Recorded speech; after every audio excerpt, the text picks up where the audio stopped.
And welcome to our special live coverage ahead of the presentation of Ghana's 2025 mid-year budget review by Finance Minister Dr. Kasiela Tuforsen. This moment is critical not just for the economy, but for every household, every business and every Ghanaian feeling the impact of prices, taxes and policies in real time. Today, the minister is expected to update the nation on the state of our public finances, provide clarity on whether austerity will continue, and most importantly, outline whether any relief or new directions are coming in the second half of the year.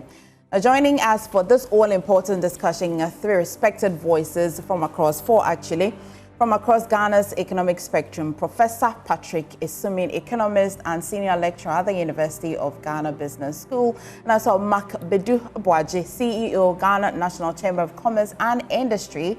And a little later, we shall be joined by Gilbert Ado, tax and policy partner at Deloitte Ghana, and via Zoom again, Joseph Obeng, president of the Ghana Union Traders Association, gov't.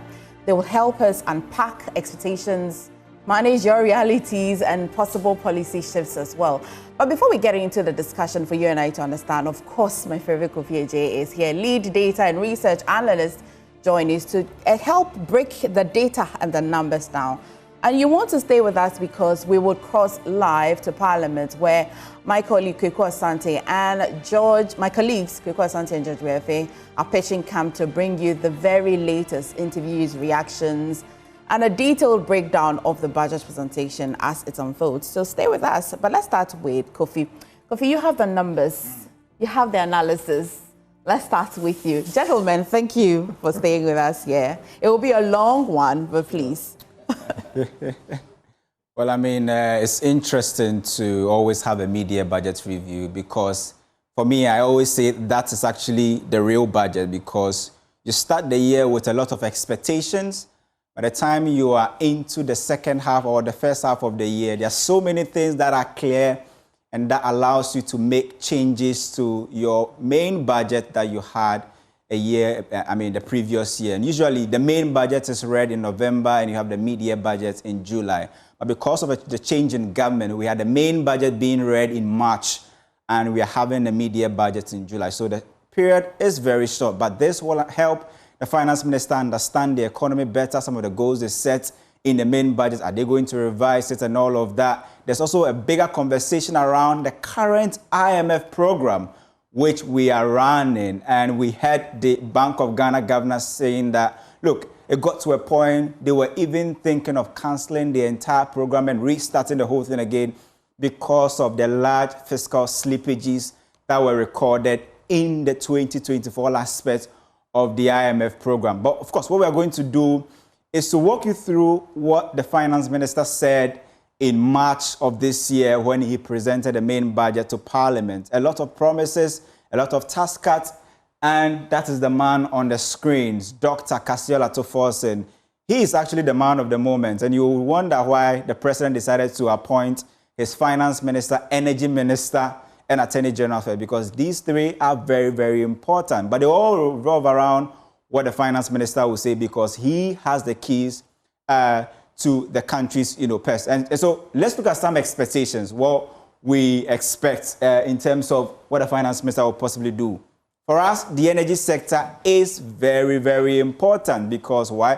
The country or the current government is hoping to run a 24-hour economy, and that will heavily depend on a reliable energy supply. And already, the finance minister gave us a clear indication in the 2025 budget that if we continue to do business as usual, shortfalls or subsidies that government has to pay in the energy sector could exceed $2 billion. And you ask yourself, a country that went to the IMF for $3 billion bailout package, how do we cough up $2 billion every year to keep the energy sector afloat? So it'll be interesting to see what he says about the energy sector, especially in there will be ECG. What will be the roadmap to the privatization of ECG? Already there's been communication to the IMF that government is fast-tracking privatization of ECG. I'm talking about the last distribution aspect of ECG. And we are trying to understand more. If you look at the wage bill, MFR has become another important conversation because You have about the wage bill exceeding some 76 billion Ghana cedis this year. And we read from the IMF program that this year, government is capping wage increases at 10%, not for the entire, 4 years, but just this year, government saying that we can work with a 10% increment in wage. That will also be important. Is government or the finance minister going to revise the initial 76.6 billion Ghana cedis that he budgeted for wages and salaries, or because of the demands from the nurses, are we going to see some small adjustment to that number? Of course, the most important one to industry will be VAT and the COVID-19 levy. A lot of conversation around making the VAT system simpler. Why? Because in Ghana's VAT system, many have said that it looks a bit complex in terms of how we even treat our VAT. Assuming you go to the supermarket, you buy something that the original price is 10 cedis. What we do in our country is that we charge you NHIL of that 10 cedis, 2.5%, charge you another 2.5% get fund levy, and COVID-19 1%. Then when we are done with that, we add that cost to the original price and charge you VAT of 21.9%. I don't know which other country does the same strategy, but that is what the finance minister says when he talks about revising the VAT and making it simpler. And in there as well is the COVID-19 levy, which amongst other taxes, the president said they were going to cancel the betting tax. They've done that. E-levy is also gone. The only remaining levy, amongst the big three, is the COVID-19 levy. And the question is, if you look at the structure of our VAT, in fact, our tax revenue, which forms more than 80% of the country's expected revenue and grant, VAT plays an important role, and it's because of some of these taxes. COVID-19 levy. If we take it out, how do we close that gap? It will be interesting to see what the finance minister will say. Of course, return to the bond market. And I know Professor Sumi will be very much interested in this, whether the local bond market will be first, or because of the ratings we've seen so far, are we going to return to the international capital market very soon? We expect the finance minister to give us an update on that, especially on the local bond market. What we are learning is that we could start issuance in September or the last quarter of the year, and it will be interesting to see the rates that the bank will charge and how that will affect the T-bill space. 24-hour economy is also very, very important. And in fact, in the 2025 budget, there was not much information on the 24-hour economy. But now that there's been that blueprint, let's see what the finance minister will say about that. And state-owned enterprises, he has said that, look, we cannot go ahead with state-owned entities piling up debt and affecting government fiscal position. It will be interesting to also see what he will do. But for us, this is a figure, and MFR, 291 billion Ghana cedis will be very important, and we'll be analyzing more. And because this figure is really important, it's not the first time I'm seeing it. You've scared me with it a number of times right here in the studio. But gentlemen, I'll take you to Parliament, where my colleague George is on standby, and he spoke with the Deputy Finance Minister, Thomas Ampem-Nyarko. Let's take a listen. So that is exactly what we are doing, and then there's nothing new. Any new tax? Well, road tolls are being implemented, you see, and then the Narcotics Control Board is also introducing some fees for the cannabis thing that we've been talking about. And so these are some of the things that you'll see in that. What is the justification for some of these fees and charges thing that is because the argument was that you were okay with the revenue situation, you were even making some cuts and all the rest, and now this some are arguing that it's being smuggled back. You see, we use the cumulative inflation factor. You will agree with me that if fees are fixed 3 years ago with inflation rate as high as it was and as low as we are trying to bring it, you need to adjust it almost every year so that you maintain the value of the fees that you are charging. And so it is basically taking into consideration the inflation factor. It is nothing strange. And the margin is 30 to 40%? On average, it's possible. But you'll get the details soon. So the road tolls is taken immediately? The road tolls, once the fees and charges pass, once we lay, it will take 21 sitting days for it to become law. and Parliament is soon rising. And so, all things being equal, the days will start counting when Parliament resumes. And so, we are looking at somewhere close to the end of the year. How is the revenue situation doing? Revenue is doing quite well. Do we have some small challenge because you of the want cities, me to present the cities? media, No, because of the city's appreciation, there have been issues with some of the tax lines. The minister will soon be here in less than an hour to present you'll get all those details. What is your verdict on the state? That we will have, after that, I have said earlier on that he's going to give a story about the economy of Ghana. He will tell us the state of the economy when we took over in January this year, what has happened between January and today, and then the projections into the future, how we hope to end the year. It is going to be a very interesting story. What about two quick turns? Is the minister expected to address the issue of shortage of dollars on the market? Business people are complaining. The minister will be here briefly to present the media budget. After that, we'll have a lot of conversations. Very finally, so, you talk about the revision upwards relative to the fees and charges. Are we likely to see some revision downwards? Yes, you'll see some revisions downwards. For instance, the passport fees will go down, and a few others will go down. And so you'll see. Great. Thank you.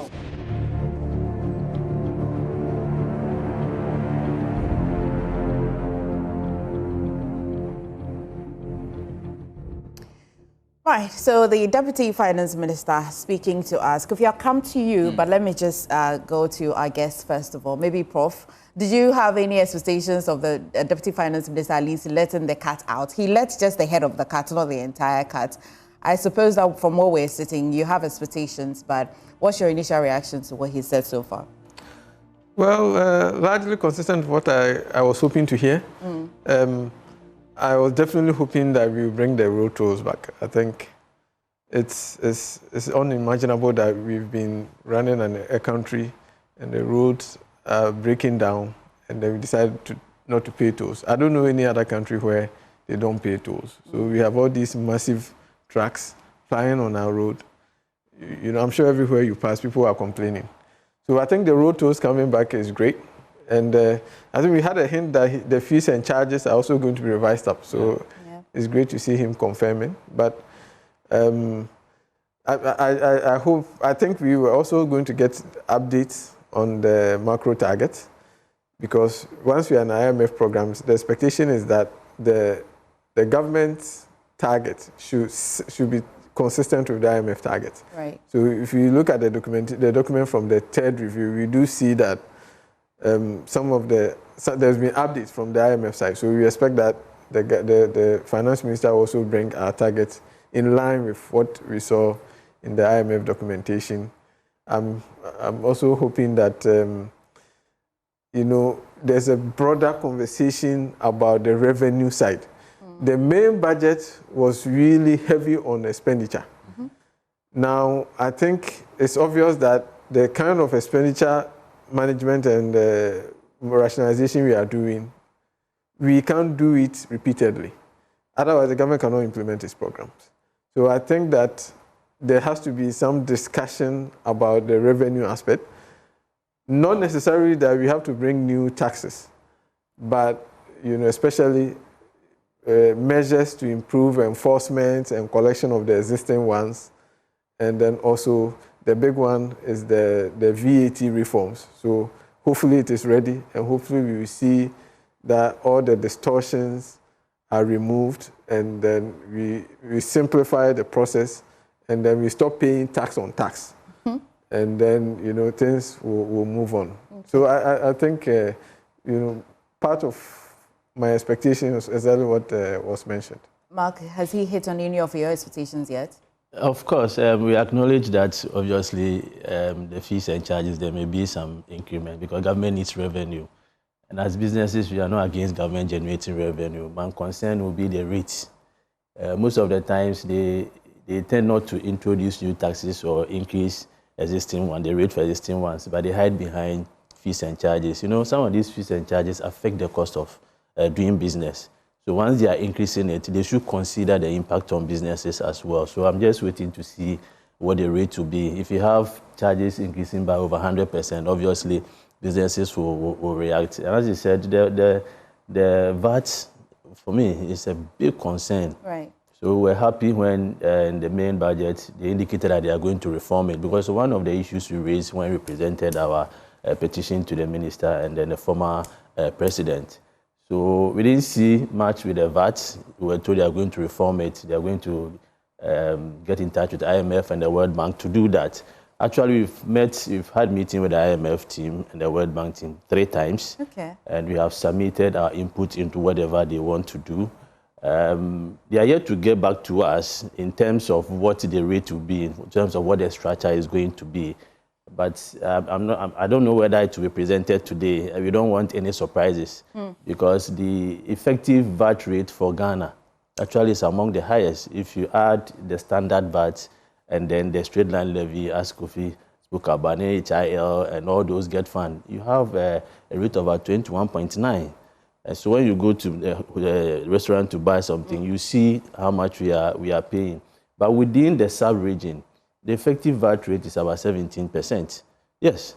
So we have asked that they merge the standard and the levies and reduce it, or at least be around what we are having close to us, because we are competing with them.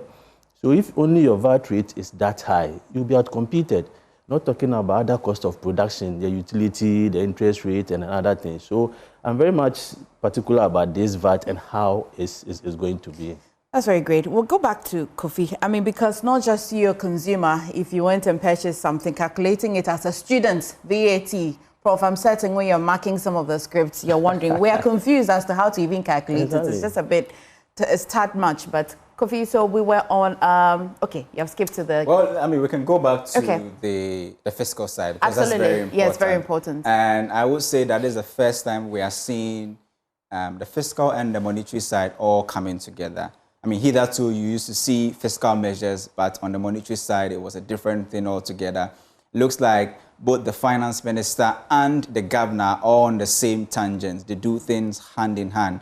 So you see, even with the gold board, government deciding to spend less in the first half of the year. BOG also deciding to maintain the policy rate to help bring inflation down.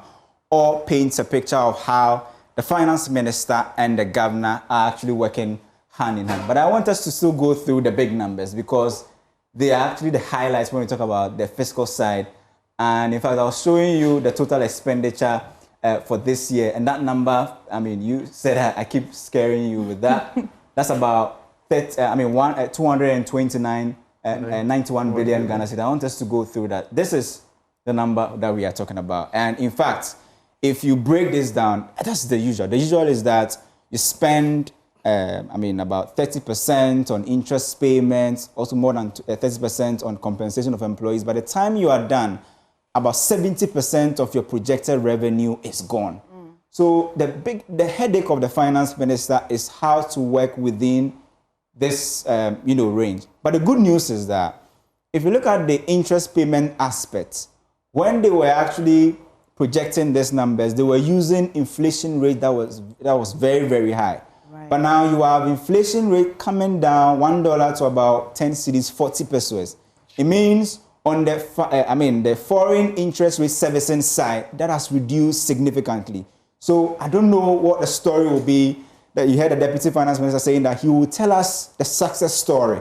And some of the success stories will definitely include the performance of the exchange rate. He will talk about fuel prices. He will talk about inflation. And then he will possibly link that to why maybe we are seeing the improvement. But you cannot talk about expenditure without comparing it to revenue. Usually when people pick the budget, they don't look at the appropriation aspect, because that's the main thing. That's where you add your amortization, the clearance of arrears and all of that. It gives you a true picture of how much we are going to spend in a certain fiscal year. So you have 291 billion Ghana cedis projected expenditure, but total revenue and grant is expected to hit 225 billion Ghana cedis. Already, we know some of the taxes have been scrapped, and the clear indication we are getting from that fourth review of the IMF is that this government told the IMF clearly that they want to go on the tangent of using expenditure cuts to keep the program afloat. Although they are going to expand the tax net, What they really want to focus on is to cut down on taxes. Why? Because they know of this figure, that if you do the real math, the deficit for this year is projected around 66 billion Ghana cedis and not the 40 whatever billion cedis that was put out. Because if you add the appropriation, it gives you the true deficit. 66 billion Ghana cedis, almost $6.5 billion in deficit. You ask yourself, how are you going to fund this? Are you going to rely solely on the treasury bill market to fund this? Because already we know how shallow the treasury bill market has become. It's no longer attractive to investors because we have interest rates coming down to 14% from the highs of 30%. You don't have a functioning bonds market anymore. International capital markets, you are no longer there. Of course, there are certain upgrades currently. But the key question is, how do you finance the deficit? One key way to finance deficit is also to cut down on expenditure. So if you see government saying or deciding to let go of fewer allowances of political appointees, saying that they will no longer subscribe to DSTV, saying that they are going to cut down on the number of ministers and all of that, it is because they are aware of the fiscal deficit. And there are two ways. It's either you cut down on the taxes or you decide to rake in more revenue. We'll come to the numbers more, but there are bigger numbers that will show, and that will actually paint a picture of how much government will really want to spend this year. We'll just take a quick trip back to Parliament, where George again is speaking to Duncan Amwa, COPEC. They're getting a lot of expectations from several players in the industry. One key industry that will be impacted by whatever actions or update the Minister of Finance will give will be the petroleum sector. Duncan Amwa is the Executive Secretary of the Chamber of Petroleum Consumers. Duncan, thank you so much for your time. And I'll be also getting your thoughts on a very critical thing that is happening right now with respect to the supply issues. I won't say shortage of the aviation fuel. Some will call it the ATK. First, let me get your expectation on this mid-year review or mid-year of 2024 estimates. You recall when the main budget was read by the Honorable Atto-Forson earlier, certain numbers were thrown out, particularly with regards to ECG, with regards to Cocoa Board. If you recall, those were the two key institutions that were clearly a drain on our fiscal space. You look at the amount of debt accumulation, and you end up wondering what exactly they did with those monies. So we were told those were challenging spots. A few months down the line, we've seen some stability in the micro economy. There's been some improvements here and there. But those challenges, have we been able to confront them, i.e. ECG and Cocoa Board? ECG will be of interest to me because it is on the back of ECG's failures that you and I have had to pay a certain 1 Ghana cedi levy that was introduced just the start of this month. And so we will be looking at whether we are improving per the numbers he has, whether we are doing any better now or the leakage and bleeding is still as it was. Another critical thing that most petroleum mines will be following today will be the issue of Temoyo Refinery. Again, you've heard management insist that they want to turn around TOR by October. We've heard one too many promises around the refinery. We'll turn TOR. We've heard that too many. What we know they currently have to grapple with is some $500+ million debt. Are we getting a situation where the minister, or for that matter the country or the government, has any plan for TOR per the fiscals? Are they investing? Are they putting in some PPP arrangement? What exactly is the way forward for the refining space? We need to be told those. Duncan, let me come to you on a very critical issue about and I want to use my words carefully, about the supply challenge issues with ATK or aviation fuel. We understood that there was a problem with the jetty issues, as in the work on what aids the transfer of these products, and that is what is causing this problem. What have you been briefed about the situation? There's a broader issue that has to do with Lacan's, the schedule of cargo movement, how and when we pick what product. That would have to be looked at within the broader context. Now, in the narrow sense of your CBM or jetty, not...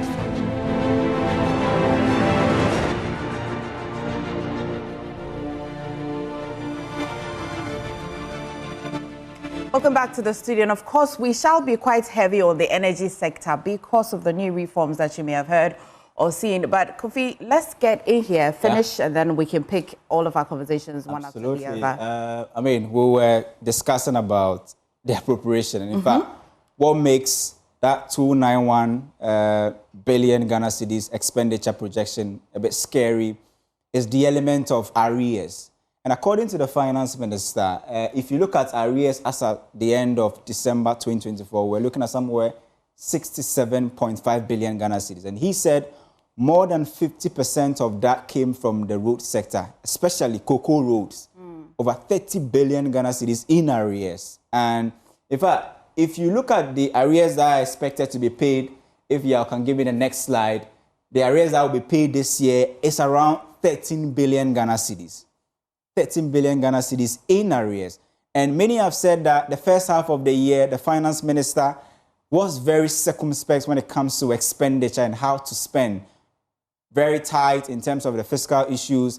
But now that they know where the economy is going, they know how the cedi has performed well, they know how they have moved the economy from an economy backed by or backed with Eurobonds to an economy backed by, a gold board or gold inflows.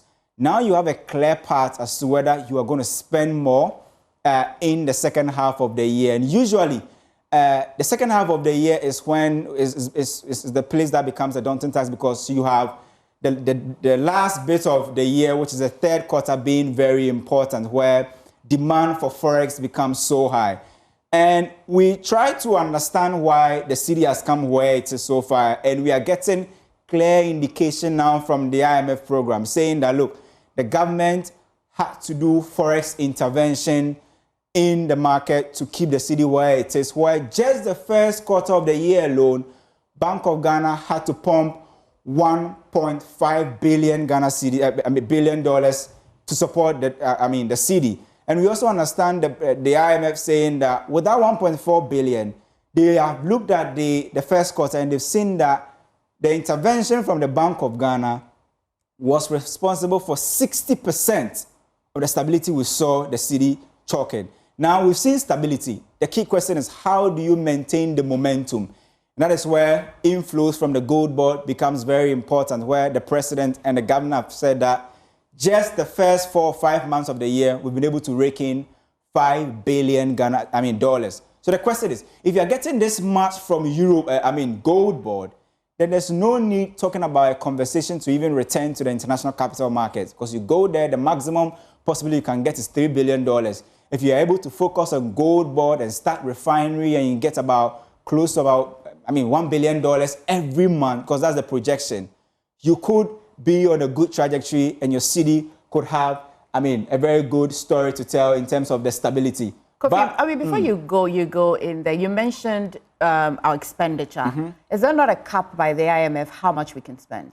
Well, there's a cap on the deficit. On the deficit itself. Keep a deficit within a certain percentage to GDP. But once you are able to demonstrate to the fund that you have revenue to back your expenditure, they have no problem. And the fund is very particular about expenditure that will go to social programs, like the free SHS program, other LEAP program and all of that, because the IMF programs are usually pro-poor. So if you are spending, they would want you to spend on that tangent, because one other key aspect of the IMF program is also to reduce poverty. And so once you're able to demonstrate to the fund that you have what it takes to fund for that, expenditure, they have no problem. Their problem is the deficit. Okay, stay with me here and let's just engage our guest. Prof, you've seen and heard the presentation till now, and one thing that struck my attention, that had my full attention would be how much the Bank of Ghana pushed or pumped into forest, 1.4 billion. I mean, the question that we've been asking, would they have succeeded without pumping into the forest anyway?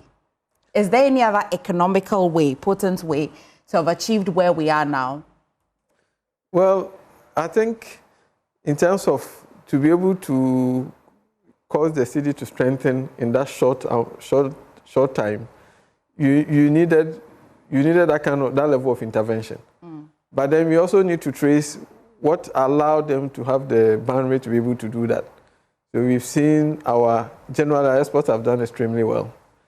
And then the fact that we've accumulated a lot of gold reserves from many, we've had the gold purchase program that has brought a lot of gold, but also not that the gold board is supposed to continue and add on. And then, but it's not just that the gold has done well. Our other export items have actually done very well. If you look at even our non-traditional export, through the first 5 or so months of the year, it's almost double from what we had last year. So we've had a lot of things going in our favor. Now, you can do this, but obviously you can't keep burning through your reserves just to keep the currency as it is. So it means that you have to get to a point where the fundamental, the export and the import, we have a good, especially on the export side, we have a good diversification. That will allow us to allow the city to be strong on its own right. Then, as and when you have these occasional extra pressures, then you can use the extra reserves to kind of stabilize it. I think the key is to avoid massive swings either way. To have a sharp depreciation in a short period of time, that's not good at all for businesses. And I think a sharp appreciation also is not a terribly good thing. But so now it appears that the government plans to stabilize it within the 10 to 11 range. I think they do have the reserves. Even if you take account of even after the 1.4 billion that has been pumped, the reserve position is still extremely strong. Way stronger than the first quarter. Exactly. But the reserve position is still strong, regardless of how much has been pumped. Our reserve position is still relatively strong. So, but I would prefer that we keep the reserves and not burn through them. Okay. And wait because at some point in the year, the pressures will come, as Kofi was saying, especially when we get to the fourth quarter, because it appears that we might not go back and do the cocoa syndication as we used to do. Yeah. So it means that at some point, and when government start, coming through with its commitment, start making the payment, the pressures will start coming. So I think if you have accumulated more than enough reserve, then it gives you the opportunity to be able to keep the city from seeing those massive depreciation that we used to see sometimes. Mark, in March, the government made very bold promises, including 5% growth. I mean, with the data that you have seen so far, with what Kofi has presented so far, will still continue anyway. Does it support how much inflation we have now? Does it support where the CD stabilization is so far? Does it look like a projection that we can hold on to for a while so far? Yes, obviously the data points to a very positive sign. If you look at inflation, as you said, it's dropped significantly to 13.7 at the last count. This is as a result of also the appreciation of the CD, because we do import a lot. And if you look at our inflation computation, imported inflation used to be very high, because the CD was depreciating rapidly, and because we're also importing a number of things. They all feed into inflation. Now we've seen imported inflation also trending downwards. We see food inflation trending downwards. So it looks positive. I mean, we were not expecting to even get to this level of 13.7 at this time, because the annual projection was 11.9 or so at the end of the year. Looking at what is happening and where we are now, there's a likelihood that we can even go lower. We can even go lower. That is, if we are able to sustain the gains that we are having now. One of my expectations for this budget is that we consolidate the gains. Our economy is such vulnerable, let me put it that way, that just a slightest external shock always have a very huge impact on us. recently when we started seeing the war between Iran and Israel, I mean, everybody was talking about it. We were all scared because we highly depend on fuel. And once there is any uptick on fuel prices, it feeds into transportation costs and then also inflation. So we are hoping and praying that these external shocks, at least, we keep them off for some time, but we cannot prevent it. We cannot predict it. But we should get to a point where we build a very resilient economy that will be able to withstand some of these external shocks. That is where I am looking at. But with inflation and other things, I think we are doing well. A bit about the central bank always pumping in this dollar. My question is, how sustainable is this? How sustainable? That is where we have to go back to the structure of the economy that we've been talking about. Exporting more and producing the things that we import. Because the private sector giving the support, most of the things we are importing, will be able to produce them. Mikey, I've just made an important point. Yeah. Kofi, just yesterday, when we were having a discussion on News Today, we realized Procurements recall that when they procured from internal, traditionally, it cost us more than if we imported, actually. But ECG I want to understand the irony. Additional cost of $17 million just because they decided to do local procurement compared to procuring from the original manufacturer who possibly will be outside. Yes.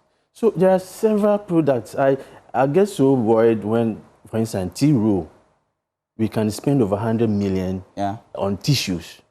But if you listen to this data right now that Kofi just said, how confident am I that I want to produce here? If it's costing me more than importing, which shouldn't be anyway. Which shouldn't be. I'm giving a typical example. Some years back, one of our members wanted to do a bit of business. He was looking at bottled water. And he wanted to import bottled water from Turkey. And he could import the bottled water, pay all the duties, and will be able to sell it at a price lower than the one being produced locally. Right. That shouldn't be the case. So we have made a series of complaints about the cost of doing business. In fact, we've not seen how this improvement in other macroeconomic variables like inflation and exchange rate is also reducing the cost of doing business. If you take utility, for instance, the computation of the by PURC largely depends on exchange rate, depends on inflation, and then the energy mix. We've seen inflation dipped significantly. Exchange rate is stable. We've got about 44% improvement in the CD. But look at the utility tariffs that came out. From the beginning of the year to the last PURC release, we've done close to about 17% for electricity, and about 7% for water. Now, for every business, utility is very key. And I've seen clearly from the 24-hour economy and the policies that the government is also heavy on industrialization. They are thinking about how we can industrialize. But you cannot industrialize with a high cost of energy. I have said that the cost per unit hour for Ghana for any business is higher.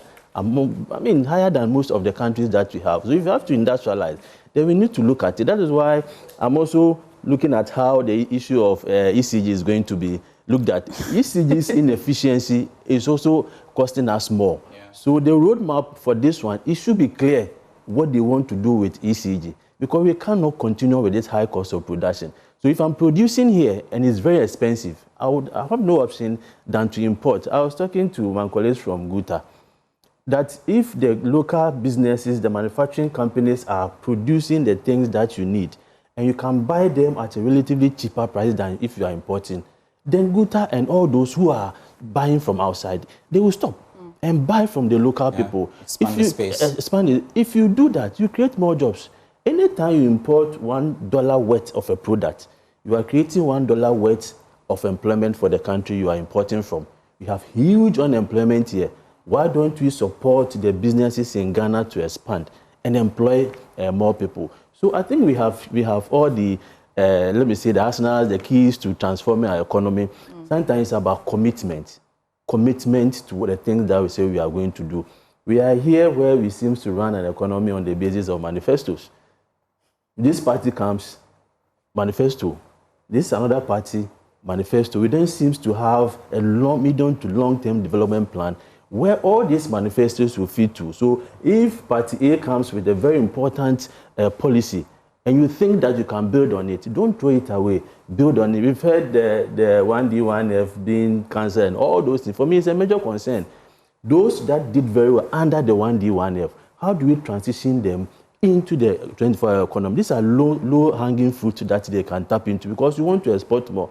If you want to set up a typical manufacturing company, produce a particular product, you need at least 3 years. It's not like the corn mill where you put it there and then you bring the corn and you are grinding. First, you have to import the machine because most of them, we don't produce them here. And some are specific to specific products. So you get a prototype, they do it back and forth. When it comes, you need to do a test run. By the time you are done, possibly the 4 years of the current government would have gone. So those who have done it, let's transition them. How do we help them instead of throwing all of them away? So for me, we need to work together to move our economy forward. Okay, Kofi, I'll come to you, but let me just introduce Gilbert Urinchiado, Tax and Policy Partner at Deloitte Ghana. Thank you for joining us today. Thank you. I'm an associate director. Maybe you are seeing into the future. Look at that. Okay. I budgeted for your future already. that title looks good on you, though. Thank you anyway, very much. You have been quite vocal about tax system, our VAT regime, and all of that. We'll go back to our board, but when we come back, our smart wall, when we come back, my question will be that with all of the taxes and levies that the government scrapped up in March, we are just into the mid-year. In your expectation, and everybody's got their ears and their eyes down on VAT, and the restructuring. What is Deloitte saying about that? So you welcome and take a seat and be comfortable. Thank you very much. Thank you. Kofi, let's just pick up from where we went. We'll talk about the agri sector because the 24-hour economy is really heavy on the agri sector. Why? Because if you look at our current import bill, which exceeds more than $15 billion every year, what we consume, that is food, takes a big component of that. If you take items like yemadeer, rice, and other things, and oils that we import outside of the country, actually feeds into the big import bill that we have. And every government, import bill is their biggest headache because you need to find money to fund that import bill. And that is where the finance minister said that if you look at the agri sector, it's a very important space. And in fact, that's why the 24-hour economy is actually moving around the agri sector. We've already seen some sort of improvement looking at the current, inflation data and GDP data that came out, that the agri sector is responding really well. Cocoa, not really performing well. On the figure side, good, but we all know what Galamsey is doing to production levels. And we are only getting more from cocoa because prices are high. It's not because we are, generating more or producing more. And in fact, we are trying to look at the other, economic indicators, trying to see how they have actually fared, since this government took over. And that's what we'll be doing so far. First one that we'll look at will be the unemployment rate. Why? Because when Dr. Kisa Latoforsen went to vetting, there were 3 things that he said. He said, I will stabilize the exchange rate situation, bring down inflation, and create jobs. As it stands now, this is the current unemployment situation per the data that we have from the Ghana Statistical Service. As of the 3rd quarter of 2023, we're looking at an unemployment rate of 14.7%. Very, very high. It means that if you look at our labor force, if you select 10 people, 2 of them are currently without employment. He also spoke about try also look at the other indicators, which is inflation, and see how it has actually gone, performed. Let's look at the exchange rate first. If you look at the exchange rate situation, where we've come from since the beginning of the year, and if I look at where we were, 14.7%, and we see how it was stable between January and May, and then just when we saw the injections and the goodwill and all of that, what we are saying is that the exchange rate began to improve from 15.35. Now we are talking about approximately 10.5%. This is one of the success stories that the finance minister will be talking about today. Also, you look at the cumulative appreciation against the dollar, almost 30% since the beginning of the year. And now we talk about inflation. Why? Because you can see the nosedive in terms of how far we've come since the beginning of the year, 23.5%. Now we are talking about 13.7%. And I mean, just like Mark said, we're all not expecting to be around 13.7% around this time. And the hope is that with this kind of momentum, we could hit single digits by the end of the year. Let's see how that will fare. Now we are talking about inflation rates change since in 2025. We are talking about 41.75% if you compare the rate since the beginning of the year. Then this is very important because this is what is helping the Bank of Ghana to come into the market to intervene, because we have moved from a reserve position of $8.9 billion to now close to about $11 billion. And we got the update from the governor who said currently we are doing 11.1 billion. But the available data or available document shows 10.7. But he has given the update. And the reason why this is important is that we are now talking about months of imports cover, which is more than 5 months, which means that this gives the Bank of Ghana that kind of fiscal power to come into the space and do intervention. Because what the IMF doesn't like is when you burn your reserves to keep your currency afloat or to keep your currency in check. But once you are able to build reserves, you can also, support your currency. And the governor said that, look, if you look at what the IMF gave us in terms of the first half or the first quarter of the year, they were hoping we will build our reserves by $400 million. But we went ahead to build a reserve by $1.4 billion. It means we've gone way above expectation.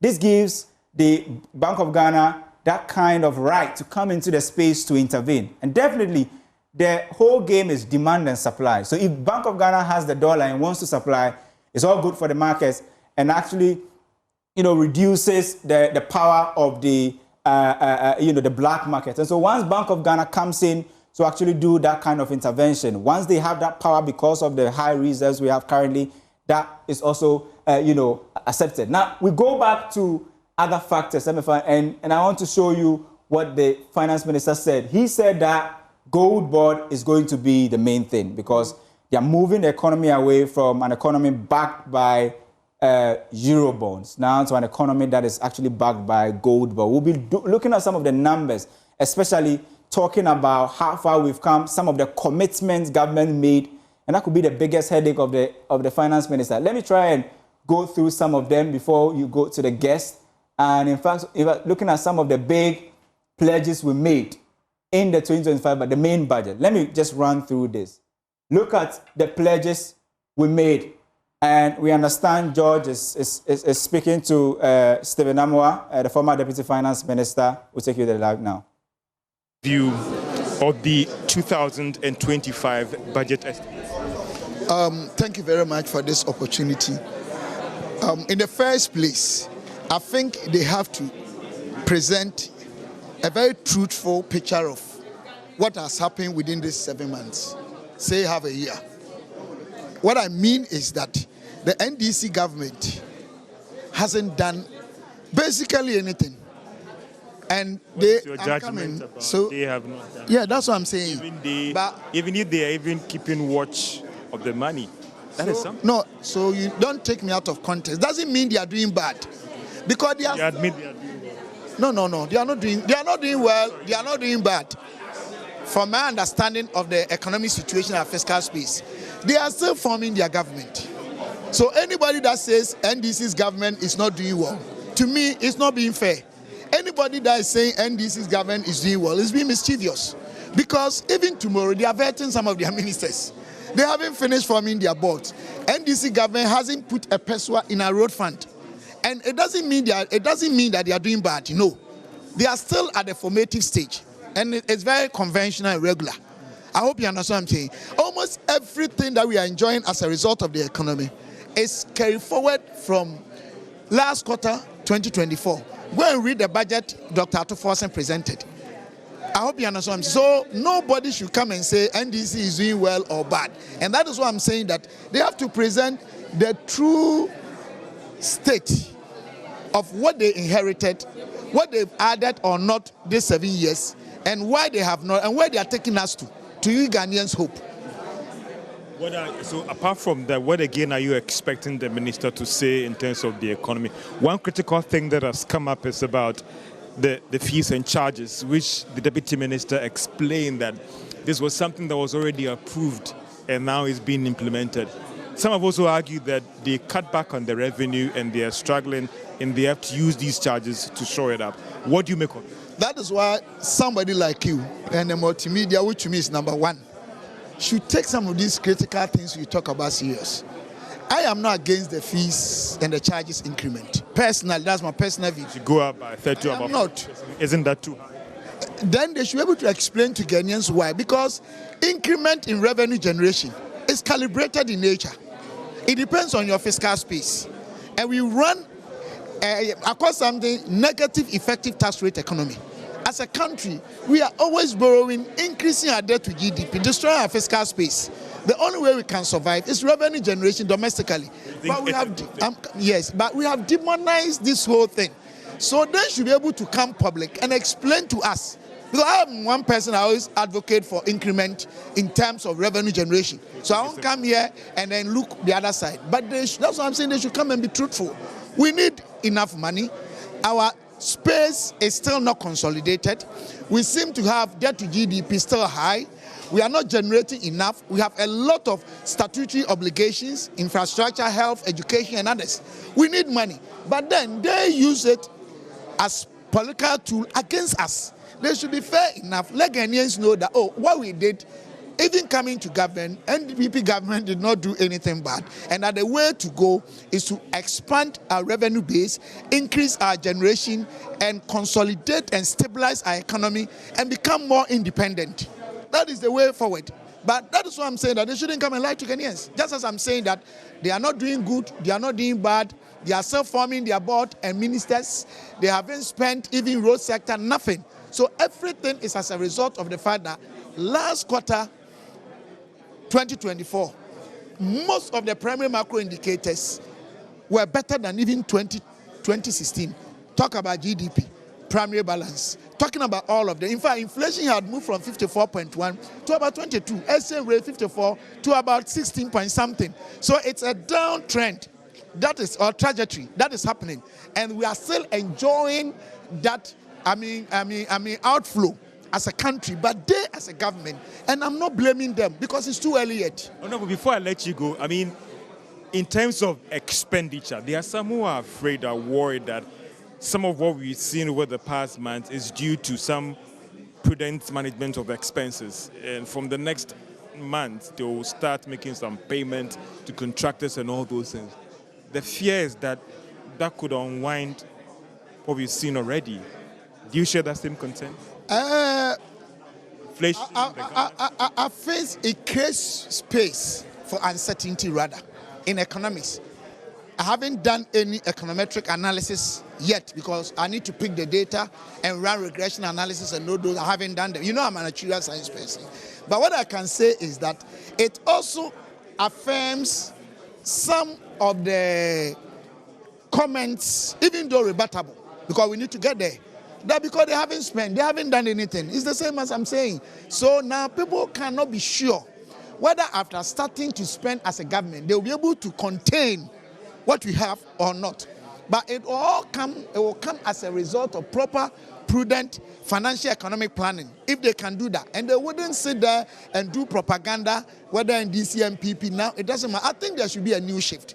The shift that I'm looking for is not necessarily allowing the public utterances and pressure to let us make wrong economic decisions. Neither shouldn't our political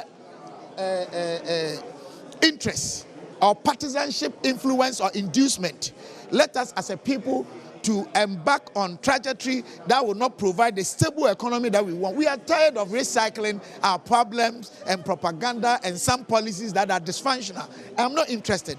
But what I'm looking for today is that, as you are saying, they are coming to spend. Can they promise us that when we start spending, we'll be able to contain this situation? We'll be able to let the economy stay as is and even improve upon? Or is going to go back This is what I'm expecting from them. Honorable, I appreciate your time so much. And that is Honorable and the former Deputy Minister of Finance, popularly known as Sticker as well. And this is our coverage of the mid-year budget review in Parliament. I mean, earlier on, we saw that the Minister of Finance is actually around. So it appears that very, very soon, we should see the minister approach Parliament. Normally, before the minister himself comes to the table to actually do the presentation, there will be some normal parliamentary business that will take place before he actually does the presentation, and we'll be updating you on those two things, as well as some quick wrap of what has happened so far, what we are picking up. As you heard that the Deputy Minister of Finance has confirmed that the fees and charges would actually be going up by some 30 to 40% as well, and that is something that we are updating you with respect to what the minister will talk about.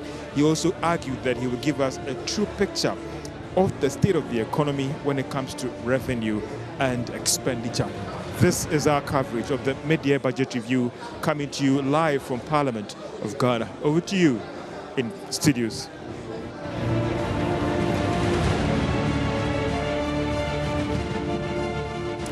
Right, Judge Refi, our colleague in Parliament, bringing us all the fallout of the breakdown that will be happening. You want to stay with us. This is our live coverage of the mid-year 2025 budget review. Now, Kofi, I know that you want to go to the thematic areas, the areas that the ones that were introduced in the March presentation. But before you go there, Gilbert, before Kofi came in, I recall that I wanted you to comment on the taxes that were scrapped, the VAT regime that the government says they wanted to look at. Do you anticipate any clear plans that the government wants to restructure this VAT system? Yes, I think that is something they must do. If they don't do that, it will be, they would have shot themselves in the foot politically, let me put it that way. Because it was something that was really affecting businesses. If you looked at the VAT rate at the time, and currently, effectively, it's 21.98%. And you cannot claim what is causing it to skyrocket is the fact that the levies has been embedded in there, and you cannot make a claim. Either you could claim the levies through the VAT accounting model, where, to make it very simplistic, I sell, I buy, I pay, but because I'm not the one to consume, VAT is principally consumption tax. So I buy this, I'm not the one to consume. But at the time, nobody knows whether I'm the one to consume or not. So I pay. When I sell, I charge. Then I take out what I have paid from what I have charged, because certainly I'm not going to sell at cost. I'm in business to make revenue. So I'll sell with a profit intention, and that is the target for VAT. So I recover what I've been charged, and then I give the net position to government. But when you tweak the mathematics of it to expand the base, and you make it impossible for the business person to be able to recover the levies, then it becomes their cost. And eventually, if it's my cost, I'm not into business to be doing fanfare. Definitely, I'll find a way to recover that cost. And who would bear that pressure? It's the consumer. So all eyes are on this. People are for the VAT reforms. We as consultants, we are for the VAT reforms. And indeed, it's been a calling. I would say it's long overdue. What's the realistic reform you anticipate the government to do? To make it very simplistic, they have to then decouple the GET fund and the NHIL, and then reverse it back to what it was. And when I say what it was, the ability to claim. So I took you through the simplistic VAT accounting model. You get it? So it's the ability to now claim the COVID levies that I have paid, and the ones that I have collected, I should be able to recover same, because I'm not a final consumer. You get it? So once I'm able to do that, in essence, no cost is transferred to the final consumer in terms of my cost model.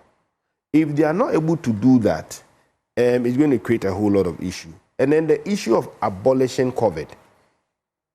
I mean, we set up a fund for a specific purpose. Currently, which country is dealing with COVID? I mean, the nuances of it are there, but they come and go. But you still have Ghana is the only country having such a system in terms of gov't. So the expectation is that this is decoupled in its entirety, because that also puts pressure on the cost build-up. That has to be done. And also looking at the VAT threshold, we want to then expand the tax base. I think that the threshold is now around almost 200,000 Ghana cedi cumulatively. That has to be looked at. Is it the 200,000 Ghana cedis? Yes. Is it high or low for you? No, that has to be looked at. I wouldn't say it's low or high, but it's when you set up policies and you seek to expand the tax base, then we need to go down there and check how businesses have grown. I can tell you for a fact that a lot of businesses have grown in this country. You see, currently, if people want to even buy hair wig, they sit in the comfort of their homes. Our ladies, quick, online. They sit in their homes.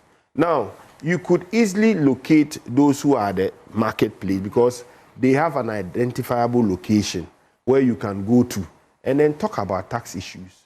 What about those who are operating in the digital space? So all of this must be looked at critically. I've always said that. Please just hold on to what you have always been looking at, and then I'll take you again to Parliament, where George is engaging Kokorikit Hagan and Alasan Suhini. I mean, when these things are in place or have stabilized, the next step is for a takeoff. So the second half of the year is going to be basically taking off. Now, taking off, it means jobs, because you need jobs to be created to accelerate the economy. And that's exactly what I expect in this budget that Honorable Atuforsen has done for the last 6 months. Honorable and Leader, I just want you to help me out in terms of parliamentary procedure and direction. What is going to happen this month? I know that there are certain businesses already that should be taking place. Can you educate the public and just walk us through what is going to happen this morning, please? Well, the media review is actually part of, proceedings for today. So whatever you see in the other paper will actually indicate that we'll be having a media review. Well, we have, as you said, there are procedures. So when we come, at least we'll pray and do other, basic things that we do. And then Mr. Speaker will usher in the Finance Minister to come and do read the media review. And then after that, leadership will indicate. After responses from both sides, leadership will indicate to Mr. Speaker what other businesses we have to do today. Just help me again another education that we understand that Honorable Atuforsen would rather be more of a statement than a motion, and again educate us and our viewers. So there wouldn't be any room in terms of a debate on what he will lay to Parliament. Because if you go through the Financial Administration Act, he's supposed to just update Parliament, and update could be just present the report. So again, help us with some education here. All right, I wouldn't want to preempt what the Finance Minister is actually, going to be doing. But he has been directed. He's basically come to the House earlier on to dialogue with Mr. Speaker and leadership. So the nature of how this is going to take off, I think we'll soon find out, you and I, in the next few minutes. Honorable, would there be a supplementary budget? You are trying to make me a finance minister. Which to ask before? That's deputy minister before. But to ask me whether the finance minister is going to come by way of basically asking for some money or something is something that I cannot, speak to. We'll have to wait for the finance minister for that information. Honorable, you've been there before. If it's going to happen, the documents and everything has already been prepared as we speak right now in terms of dotting down all those things. Yeah. You have a fair idea in terms of the... I do have a fair idea, as I indicated when I started. The first thing the finance minister, when we came into office, was going to do or has done is to stabilize the economy. You realize how much mess we were in. I mean, the economy was actually ill, and we had gone to the doctor, being the IMF. So we are patient on the IMF prescription, and we have followed that with our own thinking, with the economic dialogue and stuff that we had. Now, we have seen it, that the economy has improved tremendously in the last 6 months. And certain fundamental things that the finance minister has done under the president, John Dramani Mahama, and we will begin to see the fruits. But as I said, the economy is about to take off. You hear many people saying that, oh, inflation is this, exchange rate is this, but people are not feeling it. You know that in economics there's a lag, okay? So when these things take impact, well, we have, that's the 6 months. So basically, to see what the 6 months has done will be what you see in the next 6 months. Thank you so much for your time. And let me come to Honorable Suhini, and also thank you for your time as well. I know for these media presentations, sometimes the sector ministers will be allowed to make some input. Have you made any request or submission to the minister to capture certain things to be done for you in this media budget review, Honorable? Obviously, I mean, this is supposed to be a review report of how well the economy has been doing since the John Dramani Mahama-led administration took over. And in that review report, you should expect that ministers would have fed into it what they have been able to uncover at their ministries and the direction that they want their ministries to go. And for our sector, the road sector, you do know that one of President Mahama's biggest agenda is to revolutionize the way we fund infrastructure development in this country through the big push agenda that he announced during campaign, which he has stuck to. And so under the big push, we also do know that he has indicated that for this year, the focus is going to be on roads. And so you are going to see massive construction of major and critical roads across the country. At least the commencement of that will be witnessed within this year. And I expect that the finance minister will speak to these projects that the president intends to cut short for before the end of the year. You know that we have been talking about completing the Eastern Corridor Road. We have been talking about the need to complete the Western Corridor Road from Techima all the way to Hamley. We have also been talking about the Upper Corridor Road, that is Wa to Bolga. We've also had concerns about sections of the center, the middle corridor, where you have Ofanko under construction, but a number of motorists have been complaining about, you know, the nature of the road and the maintenance of it by the contractor who is on site. So what His Excellency has decided to do is that as part of the big push, it will be supported, because the previous government began this project without a dedicated source of fund. And so what he is going to do is to complete this project and other such projects like the one all the way to Winneba from Kaswa, you know, they will come under the big push. And so I am very confident that the finance minister, because we have done the presentation to the finance ministry to capture this, I'm confident that he will highlight that in the mid-year review report. One last quick one I want to get from you is that we got the understanding that all other things being equal, the road tolls should take effect very soon. In terms of help us any clear date yet or period, and also in terms of the infrastructure as well, what is in place? There was talk about a more digitized system. What is in place right now as we speak, and some clear timelines on the takeoff date, please? So we are currently in the process of selecting, you know, a company that will partner with government to deploy the infrastructure needed to begin the road toll collection. And it is at an advanced stage. That's all I can say for now, because companies have been, companies that have expressed interest have had a meeting with the Ministry of Roads and Highways, and they have been given guidelines as to how to submit proposals. And those proposals will be reviewed very soon, and the contract awarded to the, if you like, the best, you know, proposal that the ministry finds acceptable, and then the deployment of the necessary infrastructure for the collection will begin. And we want to finish all of this within this year, and that is the commitment of the ministry. So I can tell you that as we speak, prospective, you know, suppliers, if I can call them that way, or companies that are interested in helping government to deploy this are in the process of submitting their... I got the understanding from the Deputy Minister of Finance that the Finance Minister will give an indication on the status of it and it's taking off the next half of the year. So from you, it looks like it could take a while and maybe not happen this year. From what you're saying. No. If you listen to all that I said, I ended by saying that we are committed to ensuring that it takes off this year. There are probably, or even before that, because we are going to fast track the processes. As we speak, once you get the company selected, the company shouldn't take a month or two to deploy the technology that is needed. And so we will do it this year. That is our commitment. Would the charges also be factored in the fees and charges in terms of how much I'll be paying?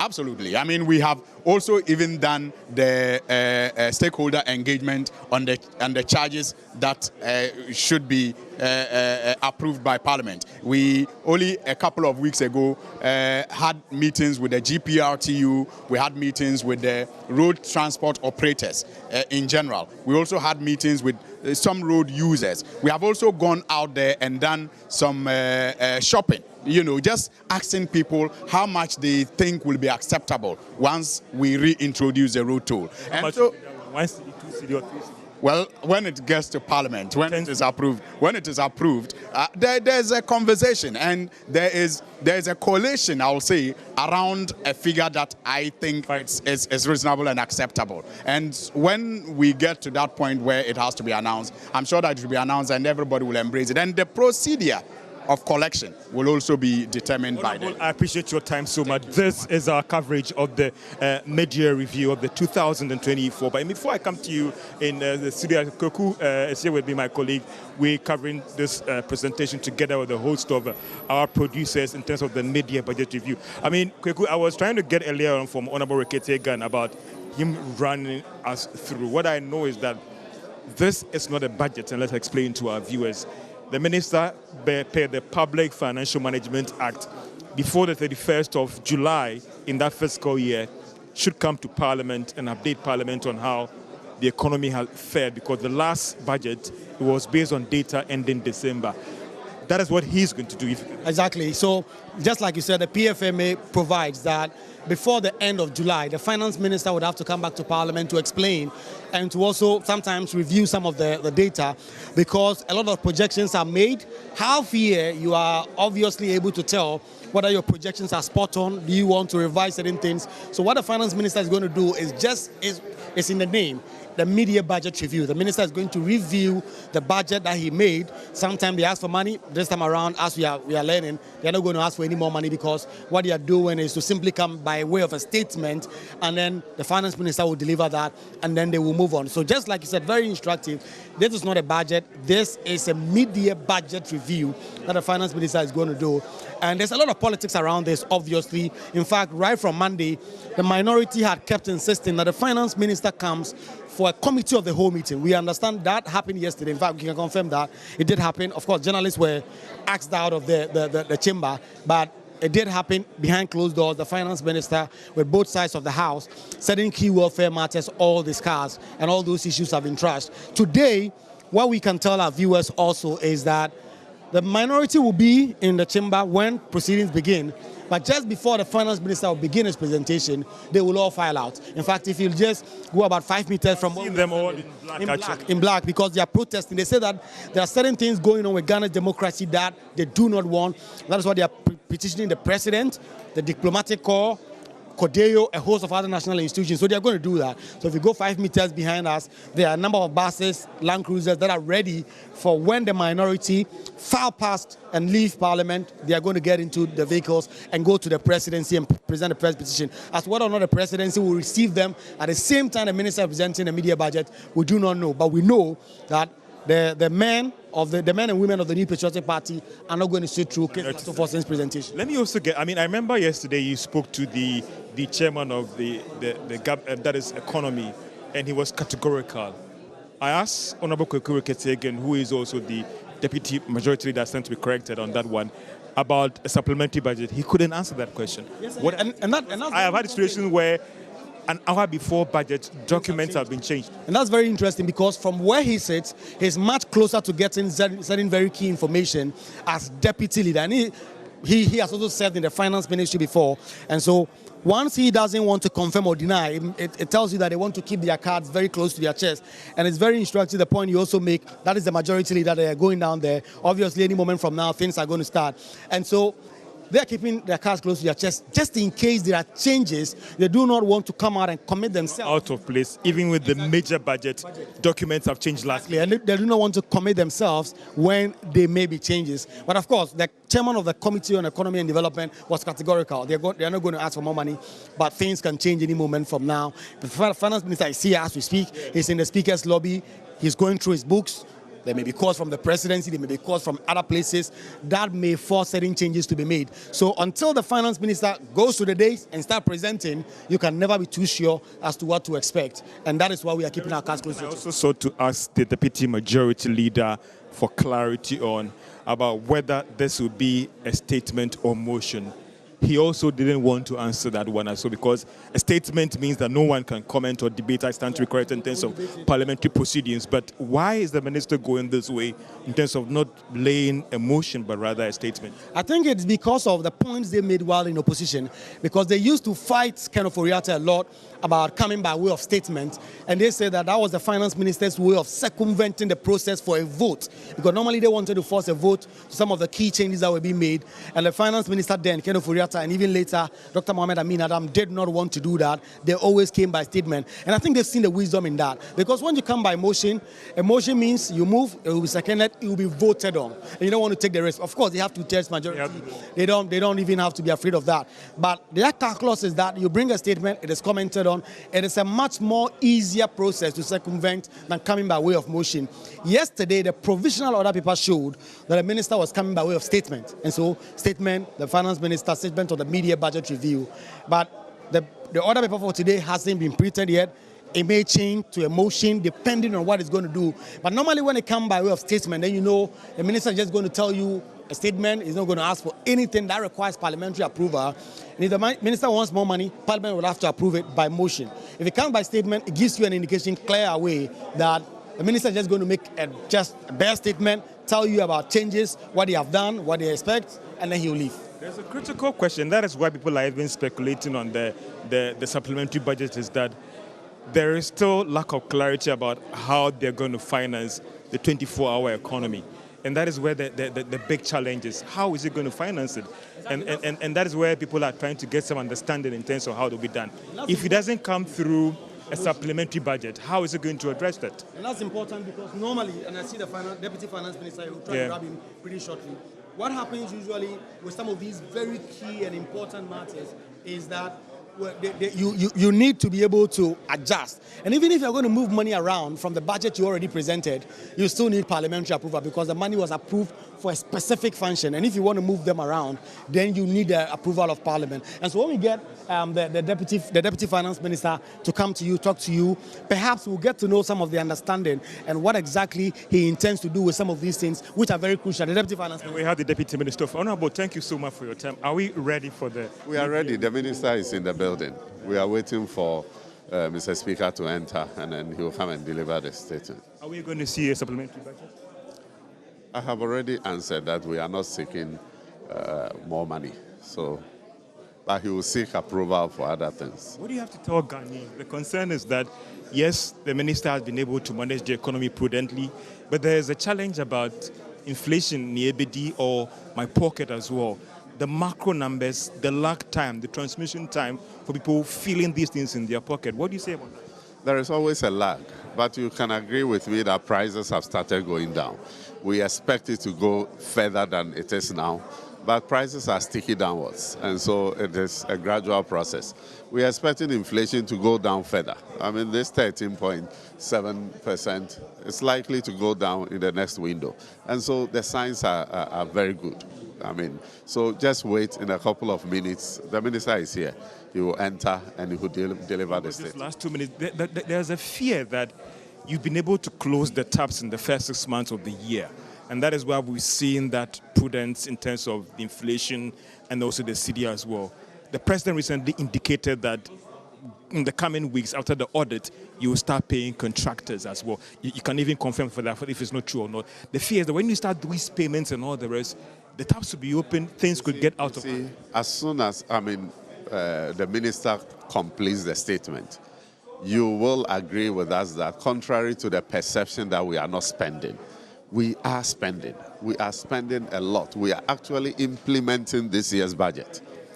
And I have not seen any budget in the history of this country that has been implemented so well like this year's 2025 budget. So you see clearly that we are spending. Of course, for arrears that we inherited, in this budget we indicated that we'll pay 13.7 billion. We will pay that because of the auditing and all that, the payment delayed. We have announced that at the end of this month we will start paying contractors. But we'll do it in such a way that the fear will be contained. All those who fear that as soon as we start paying contractors, we'll see the numbers. No, that is not going to happen. We have planned and we are implementing according to plan. Well, finally, how is the minister committed to fiscal prudence? That is the biggest fear going forward. You see, that is the difference between the management of the economy today and the management of the economy yesterday. You are seeing fiscal prudence, and the good news is that His Excellency President Mahama supports his finance minister to the core. And so Ghanaians should be rest assured that we will continue to stay disciplined in the management of our finances. Honorable, thank you so much. And that is our coverage of the 2024 budget. As he actually, 25 budget, as he's explained to us very soon, the finance minister will come before the House and present the mid-year review of 2025 estimates. This is our coverage from me here in Parliament together with my team. Back to you guys in the studio.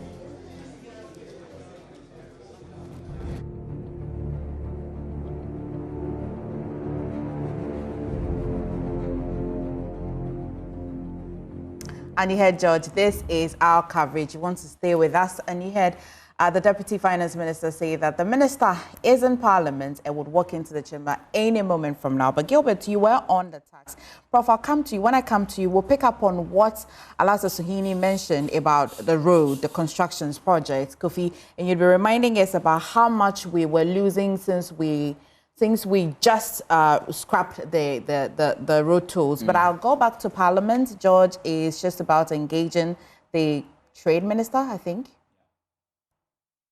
A coverage of the mid-year budget review, and I have with me here the Minister of Trade and Industry, and then there's another one which I forgot. Honorable, forgive me for that, but an agribusiness as well. The President has realigned the Ministry of Trade and Industry by Executive Instrument EI1 2025 to include agribusiness. So we are now a Ministry of Trade, Agribusiness and Industry. Honorable, thank you so much for your time. For you, for your sector, I knew that normally for these presentations, the sector ministers would make an input as well. What should we be expecting on the trade and industry sector when the minister comes before the House, please? Well, the enabling environment is what the trade, agribusiness and industry sector looks out for. Before trade, agribusiness and industry can thrive, you need the enabling environment, especially dollar is the major trading currency for our country. And once the cedi appreciates, then you know that there is ease of doing business because cost of production certainly reduces. And there is investor confidence, and you know that the Business Regulatory Reform Unit at the Ministry of Trade is doing awesome. And so I say that the business environment is good. At this budget, I'm expecting the Finance Minister to account for the stewardship of Excellency John Dramani Mahama. A stewardship that I'm sure he will be proud of today, because the Finance Minister is going to tell us, among other things, how the cedi has appreciated, how prices have reduced, how inflation has reduced, and how investor confidence has increased. And so, by and large, I think that is a very good mid-year, and I expect that at the end of the day, we will be confident of what we have done and will be proud of ourselves as a country, because I see this as something that we have all done together. And so at the end of the day, we will be proud of ourselves as a country, and then we will be strengthened to do more, to even achieve more. But I know that this is something that would definitely come onto your table in terms of some industry concerns that I know government is working on. The concerns about trading in the retail space has come up again, and Guta is insisting that government enforces the Investment Act. What is government latest position on addressing these concerns when it comes to the fact that the retail space is reserved for Ghanaians and Ghanaians only, unless you employ about 20 people and invest more than $1 million? What is the latest in addressing some of these concerns, Honorable? Okay, so the law is what it is, and the law is what we are enforcing. As I speak to you right now, we are going to the market next week. We having discussion with the trade unions and then rolling out our plan to ensure that only Ghanaians remain in the retail space. That's what it is. And I mean, there is no but, there is no if. And we are going to assure that that happens. And that is the assurance I'm going to get from you. Assurance that I have given, and it's a pledge. Oh, no, but you talked about the city as well. I mean, there are some businesses who are complaining that they don't have it, and even as well. I mean, what is the engagement to those who are managing the monetary? They are not getting the city to do business as well. I know the Bank of Ghana. Yes, you see, the Bank of Ghana, I have to say a big thank you to the Bank of Ghana, because there was a major issue on the repatriation of export proceeds. Until 3 days ago, you had only 60 days to repatriate your export proceeds. But after engagement with Bank of Ghana, they have extended it to 120 days, which is awesome. If you are trading through the banks are doing their best to ensure that you get foreign exchange to do your transaction. And so I'm sure that the Bank of Ghana is available to make sure that businesses thrive. And I am confident that this matter is something that they are addressing to make sure that everybody is able to trade through the legal channels. And then we have mentioned Bank of Ghana. Recently, the Bank of Ghana also moved to ensure that when it comes to shipping lines and even at the ports, they work with the commercial banks rate and the Bank of Ghana rate as well. As a sector minister, so what do you make of this recent action by Bank of Ghana to try and sanitize the ports, and when it comes to charges and fees, has been a very big challenge for most importers and businesses? It is very positive. The Bank of Ghana wants to ensure that we regulate our financial sector prudently, and so they are making sure that people play according to the book, and this is helping the business community. That's why I told you earlier that the investor confidence is very high. The business community really appreciates what is going on, and I think that it is the way to go. So we encourage Bank of Ghana to keep on doing what it's doing, and we really appreciate Honorable, finally, what is government also doing to improve the business environment for the lot of manufacturing firms, and even with respect to kick and start the 24-hour economy as well? Oh, when we did the economic dialogue, the business community indicated that once we stabilize the city, they are business people. They will thrive, and that's what I can see. Again, at the Ministry of Trade, Agribusiness and Industry, they are home. We now have the business regulatory reform up and doing. And so one-stop shop, you can get your company registration, you can get your standard authority permit, FDA permit. We coordinate for about 50 government institutions to ensure that the business environment is good. Now, if you go to the port and harbors, they are improving what they do. There were a lot of containers that the national security is taking off to free the port so that we are able to clear our goods very fast. The government is a hands-on one. Just last Friday, the Ministry of Trade, Agribusiness and Industry did an exporters forum where we did a clinic. You tell us what you need from us so that you are able to upskill. Awesome. And the president is working on the one that needs bilateral agreements, and then we are also dealing with the one that needs our colleague on the other side. I mean, it is fantastic. So I think that the Mahama administration is a hands-on administration where we deal with the problem practically, solve it for you so that your business thrives. Honorable, I appreciate your time so much, and we'll come back again for after the presentation. And this is our coverage of the 2024 budget. We've seen that around people are getting in. Very soon, the Minister of Finance will be going before the House to do the mid-year review of 2025 estimates. This is George Afe. This is our coverage of the mid-year budget review. Back to you in the studio.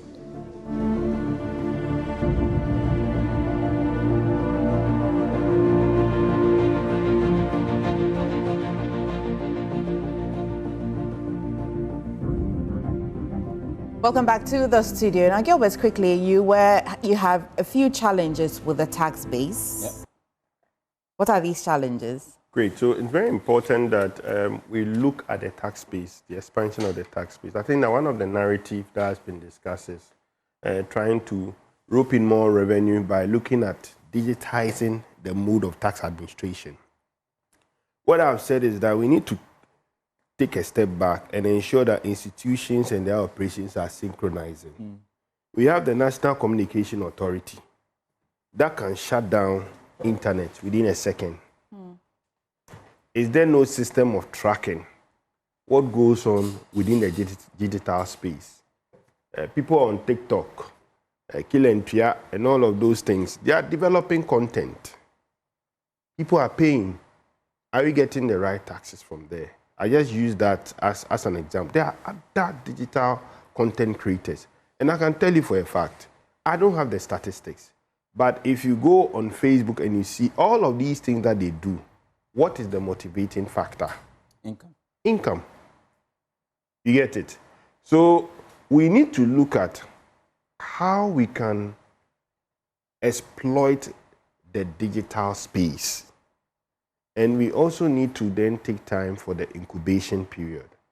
It's not about rushing, so that you set up a system that can be tried and tested, that anybody who plugs in can be tracked and pay the necessary taxes. In fact, we did one with e-levy and it became controversial. In fact, the dynamic has to fail. The model behind e-levy created such problems. You see, we said we want to tax the low-income earners, the artisans, and the other stuff. But if you look at how e-levy was done, if I'm doing an electronic transfer, I pay e-levy. I maybe even send, they had other exceptions. Yeah. But the narrative behind it created unnecessary challenges.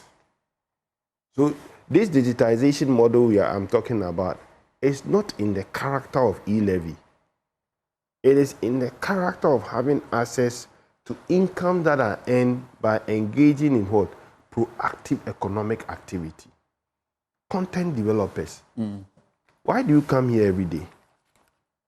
You come here because you enjoy coming here. At the end of the day, you earn income. But because your employer can't be located, so your employer will be checked in ensuring that in paying your income, you pay the right taxes. Yeah. Okay. So if we are seeking to expand the base, we should look at the complexities in the space now. People are ahead of the game. So what do? We have sharp digital guys. Put them together, have a conversation, let them get you the data, see how the space operates, and then we look at how we can plug in to harness the base, expand the base, because a time will come, the formal sector is choked. PAYE, the highest rate is 35%, which is equivalent to the tax rate that is being paid in the extractive industry. At a certain band, your marginal rate is 35% as an individual. But for the entities, they are paying tax at the net base. Possibly if you don't have release and other stuff, you are paying tax on your net income without giving cognizance to other deductions. At the PAYE level, the deduction you are entitled to in real terms is SNET, PF, and if you take other release. But if you do the quantification, how much is it? If I look at my SNET and I compare it to the PAYE I pay, I sometimes question myself, am I really securing my future? So these are the narratives that government should sit and look at. What we can work, why are we doing this VAT remodeling?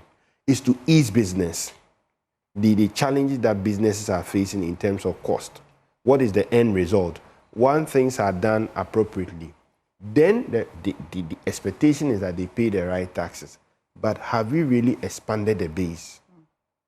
So I mean, I think the question is the political capital and the political cost. If you look at a digital space like TikTok, where most of the content creators are, this is the same space that in the 2024 election was used to campaign, where even currently politicians and government officials use that means to actually promote and to do government PR. Do you think that they have that political power and will to actually tax people like that who are actually That's why content. we talked about National Development Plan and the commitment to see to the execution of the agenda. Currently, no government is held accountable. And that's why my good friend said, you come with your manifesto. Okay, we want to dance this year. Last year, they were dancing Palogo. We think that this year we won't do Palogo. Let's do Aboagye. Where are we going? So if you have a well-structured tracking system that tracks your national development plan, holding people accountable, not politicizing it. Because when you politicize it, then well-meaning Ghanaians will not see the logic in it. There are people who are very smart. gov't, please, again, I'm sorry that I have to be the one cutting you, but I'll take you to Parliament where Prof Aboagye is addressing the media in Parliament now. Increase their prices, claiming that the bulk of their inputs come from abroad or imported sources. And indeed, when they increase the prices, that is the bulk of what they base their prices on. Today, that did not change. Much of what is used to produce and sell cement in our country is imported. Whilst every other commodity in terms of price have responded to the gains we have all made together as a country, as a people, by reducing prices, cement dealers are refusing to pass on the gains to buyers. Henceforth, we at the Ministry of Roads and Highways would take a second look at all those producers who are refusing to pass on the gains to the public in determining where we direct the major government programs that use cement. We shall be more aligned to cement producers who are ready to pass on the gains made in the economy in terms of stability of the currency to consumers. So if you are a cement seller today, you better look at the possibility of passing on the gains made in the economy in terms of your inputs so that prices of cement must come down. Because the price of cement is directly linked to the cost of government project. And invariably or indirectly, it is the Ghanaian taxpayer who will pay for those projects. So we want to demand that cement producers take a second look at their prices. And we'll be working more favorably towards those who actually hear our appeal to reduce price of cement on the market, because it is unacceptable that we can all work together as a country, make sacrifices, and just cement dealers, even Kenke, even Wache price even the portions are gone up. What is it that makes it difficult for cement dealers to pass on the gain to the people of this country? And we shall not be sitting down and not allow them to rob us of this. This rent seeking would have to stop. Any punitive measures? No, well, first of all, I don't have any ability to punish them. But I'm saying that government is just about to roll out a massive road infrastructure project, which will consume a lot of cement. We have the capacity to direct that cement should not be sourced from sources that are not ready to reduce their prices to reflect the economic reality that we live in currently. So I wouldn't punish them, but I can direct that we look favorably at buying cement from those sources that actually reflect the realities of the economy today. Pardon? The average Ghanaian just wants cement reasonably priced, reflecting the reality of the economy. Whether they are imported, produced here. Of course, government's aim will be that cement produced here should be prioritized. But if even Ghanaian cement producers have decided to make themselves the most expensive, what do you think the average person who is buying cement will do? You will source it from a cheaper source. It's the demand and supply matter. Are you going to fight this crusade with your colleague trade minister? Well, in my small way, I'm saying that government is about to unveil a massive road infrastructure project. We shall be ready to determine that cement that is used for government projects should be sourced from sources that are cheaper on the market. It's as simple as that. Do you have average prices that we are looking at? 95 cedis makes sense to me instead of the so-called 120 Ghana cedi, which are called rent-seeking and so much unfair to the ordinary Ghanaian. Is this a government policy or is the ministry? I just spoke to you and saying that our ministry is about to unveil a significant road infrastructure program. And in this, cement is a huge component. I'm just giving an indication that cement dealers should take advantage and bring the prices down. Otherwise, we may be forced to say that if we find prices reasonably priced within the context of the economy, we have no reason not to direct that cement be sourced from those sources. They say that the clinker is important, and that's a major component in their price build-up. That gives them away. Cement clinker is imported. Today, the dollar is down. They made the same argument. That is why they increased the cement all the way to, at a point in time, almost 130 cedis. If you play back their own words to them that clinker is imported, what is the importation deal of a clinker today? If they make the calculation, it should be coming down. Because we haven't increased price of anything, or taxes on anything significantly to justify keeping the price of cement at 120 Ghana cedis. We have engaged. They themselves have had meetings. gov't and everybody have given an indication that they were going to reduce prices, but we are yet to see that reflected in the price of cement where we buy our items at the hardware shop. But are you also ensuring that the cement components of contract sums are varied in such a way that the average is 95 will talk about? Of course, the quantity surveyors only put out in terms of whatever they are doing based on what the contractor says the price of the cement is. And indeed, there's an indices that the industry players use. But currently, the indices they are using means that the cement is selling still over 120 Ghana cedi. That is why the Ghanaian should be concerned. Because, you see, if government is building 6 unit classroom blocks, hospitals, roads, whatever the cement is bought, it directly goes back to the extract to be paid by the Ghanaian. So it's not the contractor's issue, it's the issue for the ordinary Ghanaian. That is why we all need to ensure. Nobody is saying that cement people should collapse. We are only saying that the same reason truck drivers reduce their prices, the same reason fuel traders reduce their prices, the same reason clothing sellers reduce their prices are the same reasons that the cement dealers must reduce their prices. They have absolutely no reason not to reduce their prices. I have no ultimatum. I'm just saying that we are coming to unveil a massive road infrastructure program that will use tons and tons of cement. We would not hesitate by directing that contractors buy cement only from sources that reflect the economic realities. As simple as that. Yeah, we are always disbursing money to contractors. It's not on daily basis. As and when government gets resources, we disburse. Are you saying that you will ensure that the cement component of contract sums, as you just said, will be limited to 95 average? No. That's. I gave an indicative price that, from the calculation that I've seen, I will not be surprised, or it should not be out of place for cement. Of course, we have 32 and 42 rating. We should be able to buy cement at 95 cedis in some parts of the country.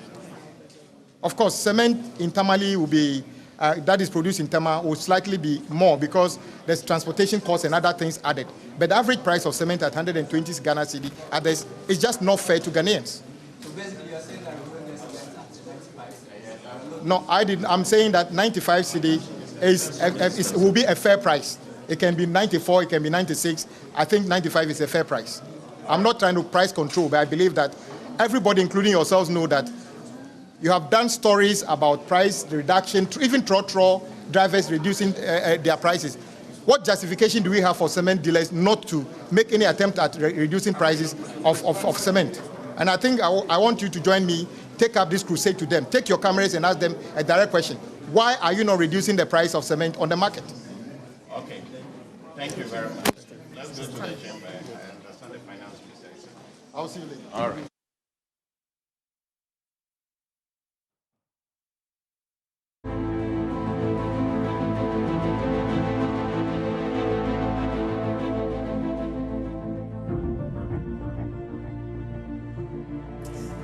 Welcome back to the studio. Kwame Gov't Abuja, just addressing the media. Prof, let me come to you and let's talk about road. And let's start with the tolls, especially because we scrapped it some time ago. And Kofi, let's just do the math. I just know that monthly we're doing 39. All right, so let's start with the cement first of all. Cement, as he is projecting that it should be 95 Ghana cedis instead of the 120 Ghana cedis first. What does this all mean, Prof? What would you say to what he has just said to us before we go to the tools?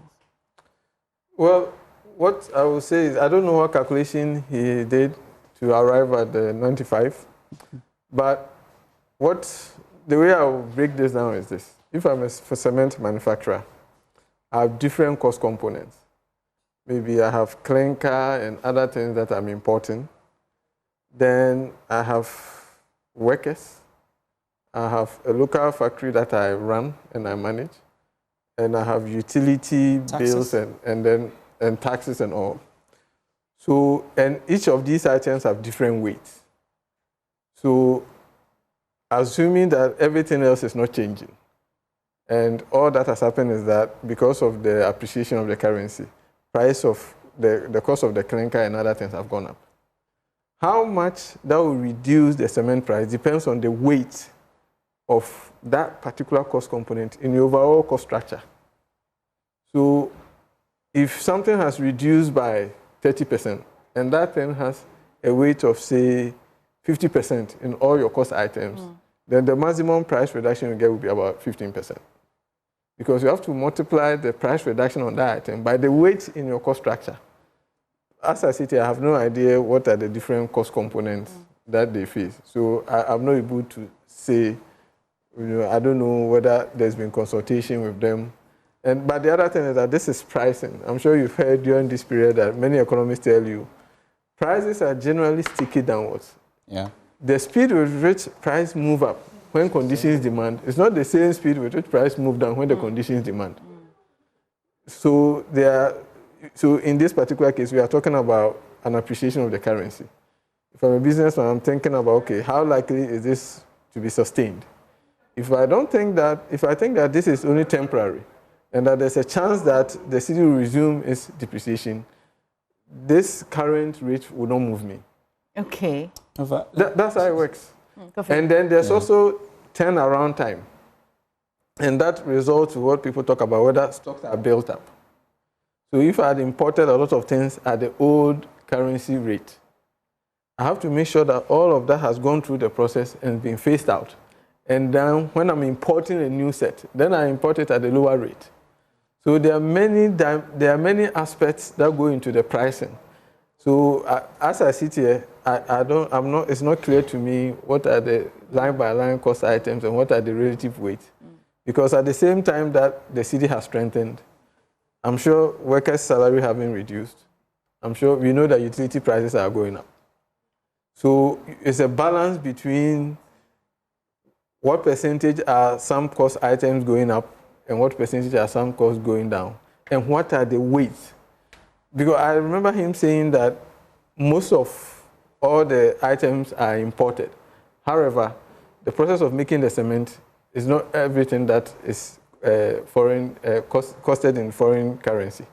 Because I'm sure they have workers, they have machines that they have to run, they have loans that they have to service. If all of those are not coming down, and only one item is coming down, and that item doesn't take a chunk of the cost, then the price reduction of the item might be lower. So you have to take the whole complexity of the different cost elements and what is happening to each, and what is the relative weight of each, and that will determine how a reduction in any cost item will affect the final price. Prof mentioned one key variable which is very important, which is utility. Right. So the cost function is a variable, it's not fixed, not just one item. You have in there the exchange rate, taxes, utility. And before we came to the studio, I was checking inflation for electricity. Although the national average is 13.7%, you have electricity inflation being around over 140%. So you may see exchange rate coming down, but that's effect that the producer would have enjoyed is actually being wiped away by tariffs, where we've increased electricity by more than 17% just the first 2 quarters of the year. And you are seeing, if you compare electricity prices from June this year to June last year, that's actually gone up by more than 140%. So how do we make some of these argument and possibly tell industry players that reduce your price? So my question to Mark is that he is a businessman, he's in the space. Sometimes to the business do you community. get threatened and compelled by some of these comments to actually hurriedly reduce your prices, or you look at the numbers and the factors in general, not just one factor? No, you can't just look at one factor and change your price. All the factors will be considered. Now, you run a business, the least you can do is to break even. Nobody runs a business and say that I want to run at a loss, because the one you have employed will come for their salary. Electricity you have to pay. Electricity you are paying with hard cash. So I won't go and pay the inflation of 140% and expect that I'll have a price that will not contain or cover that. So they look at all this. That is why probably the prices are not reducing as expected. People think that once the exchange rates we've recorded about 44%, people expect that the prices should snowballing effect. Yes, but all these things, interest rate, for instance, if you see inflation coming down, interest rate, policy rate is 28%. Policy rate alone. Interest rates are over 30%. Now I've gone to borrow from the bank. My interest rate, interest cost alone is costing me 30%. I will not, because you are saying that I should reduce it, because I have to go and pay to the bank. For which reason some of the banks the non-performing loans are also going back, because businesses are not doing well. And in setting up prices, you have to consider a whole lot of things. It's not just people talking. The elasticity of the products, you need to consider that. You need to consider competition. Some of them will just barely break even, and they want to just sustain their business for a point in time, and then when things improve, then they can be thinking about profit. But when you do that, you are not expanding the businesses. Actually, businesses in Ghana are not competitive externally. Because when you are going to the market, it's not because you are Ghana. I've said it's not because you have 24 economy, it's not because you have Ghana beyond 8. You are going there to compete with a product coming from Norway, a product coming from North Africa. And in North African countries, their products, their prices are very low, because electricity for manufacturing company is less than 5 cents per kilowatt hour. You are paying 15 cents per kilowatt hour. You've been priced out. Their interest rate is less than 10%. You are paying 33%. You've been priced out. The taxes alone that you have to pay, you go and check the number of taxes that we have. Taxes that are supposed to be temporary, we've converted them into permanent taxes. The growth and sustainability levy tax that we have started the first time, supposed to be temporary. Sunset clause in yes, to resolve a particular issue at a particular time. Now we change the name, we give it a different name, and it's been there all this while. You want businesses to pay. And then we get up and say reduce prices. When you do that, you kill the businesses. For a product like cement, and for his argument that it looks as though it's rent-seeking because you're asking the other people who are doing business as well to reduce their prices. And I hear you, Kofi, very strong point you bring in there. For a business owner, for particularly cement, realistically, period, for the cedi stabilization now, moving from 120 Ghana cedis to 95 Ghana cedis, first, the margin, is it realistic? If you look at where the cedi is now, with all the other factors considered. No, I think that they need to engage them further, as Prof said. The exchange rate, if you look at the weight within the cost structure, may not have a huge weight like that. All the other factors also count.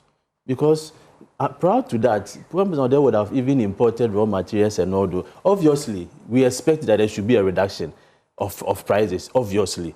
But the rate at which prices must be reduced should be the one that should be objective, based on the cost structure, and not people saying that exchange rate is cedi has appreciated, so definitely you should reduce it. So engage them. What are the other areas? If interest rate is that high, what do we do to make sure that we reduce the policy rate? Now, inflation is down. All the factors point to the fact that policy rate should come down. There is nowhere that you see policy rate at 28%, policy rate 28% in this world, and you expect that they go and borrow at 33% and they reduce it. No, the taxes, the VAT, and all those that we are talking about, they are affecting these businesses. As employees are also asking for higher wages day in, day out. So I agree perfectly that when there is an improvement in these levels, we should be able to reduce prices. Right. Kofi, let's probably move to the project. He's hinted some massive projects that they're going to be launching or inaugurating. I just looked at the minister's posture to the question about how to pay, contractors, those that they owe. I don't know if I'm the one I don't have glasses on, but I'm not sure about the posture and how he answered. I will throw that to Prof when we get there. But let's talk about projects, the stalled projects. Well, summary, he says that when they have the money, they'll pay. But I mean... But is that not true? If I don't have the money, Miniska made it here. In fact, the finance minister gave an update when he read the main budgets in March that they were able to count about 55 projects that has actually stalled because of the lack of funding. And he said that he listed all the 55 projects and we counted and tried to do some sort of analysis. And roads form a significant component of these 55 projects that have been stalled. So you find a road like the Teshinungwa-Tema Beach Road that has stalled for close about a year and a half because of no funding. He said that the mid-year budget review is going to announce massive road construction plan. And already what we understand is that the president and the finance minister has given a clearance for road contractors who were owed certain amount to be paid some 4 billion Ghana cedis this year. But the bigger picture is that if I want to look at the arrears clearance and the kind of arrears we have as of the end of December 2024, it was hovering around almost 68 billion Ghana cedis. And roads alone accounted for more than 50% of that. And you don't just look at this in isolation. We've seen non-performing loan ratio going up. And why? Because some of these contractors don't actually construct the roads with their own monies. They go to the commercial banks for these monies to construct the road, hoping that government will pay them later. But they construct the road 5 years, 10 years, some even 15 years, and they've not been paid. And they need to actually get this money to pay the banks for the loan ratio to actually be reduced. And as it stands now, if you look at the 23 dealer banks and commercial banks that we have, per every 100 cedis they give out as loans, they are not able to recoup more than 20 cedis of that. And that's a big deal. And so if the roads minister is talking about massive road construction and payment, I'm sure contractors will be very happy because they know the amounts involved. And looking at that almost $6 billion in arrears, more than 50% of that comes from the road sector, and cocoa roads play a significant component. Okay, Kofi, we will do a bit of computation as well because in my findings, I realized that 39 million per month was how much we were making at the road tolls. Yeah. And then annually, there are two projections. So one projection, 470 million annually. The 39 is for monthly, 470 million annually. There's the alternative estimations, which is the 72 million, which you agree with. In fact, yes. Okay. You agree with that one? I mean, that was the figure that the former roads minister, Aboagye, gave when they were scrapping the road tolls. He said that, well, if we do the math, we're not even getting a lot of money because it's about 72 million Ghana cedis every month. Maybe the new projection is looking at improved ways of collecting the tolls because we understand that some of the monies are collected, but lodging becomes a problem.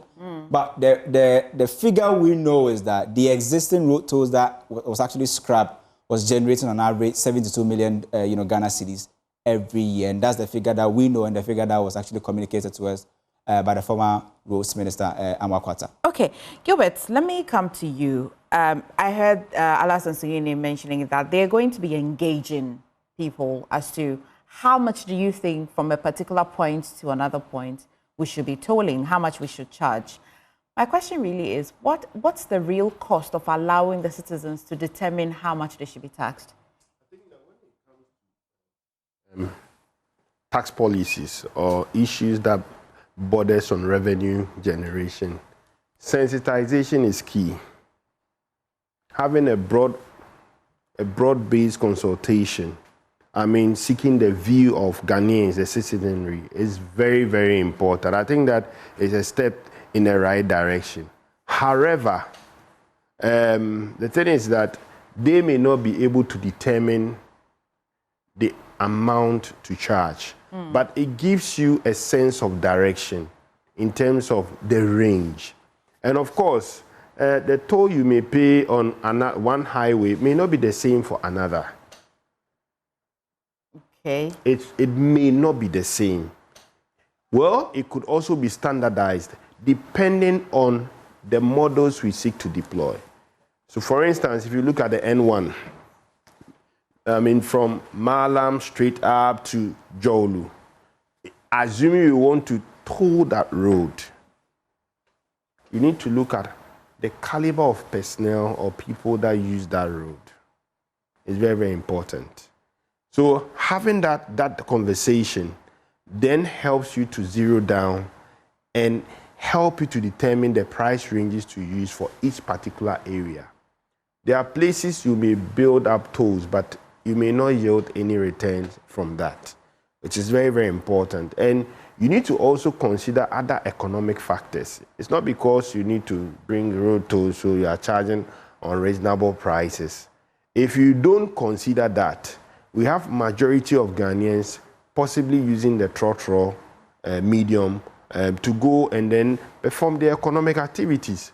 So if I'm a trotro driver, don't forget that the road toll that I will pay, I need to recover the cost anyway. So who will bear that pressure? I know that tax system is based on equity, can be equal. We all can't pay the same kind of tax. That I hear you tax experts use the word tax equity, but I'm just thinking, if we're going to be tolling the road according to who uses it and who can pay, you believe strongly that that module is the way we can really rake in money? No, see, road tolling is more consumption driven. So you need to look at it from that perspective. That is consumption tax. I've always said that it is always easy to collect indirect taxes because immediately I use the road, I pay.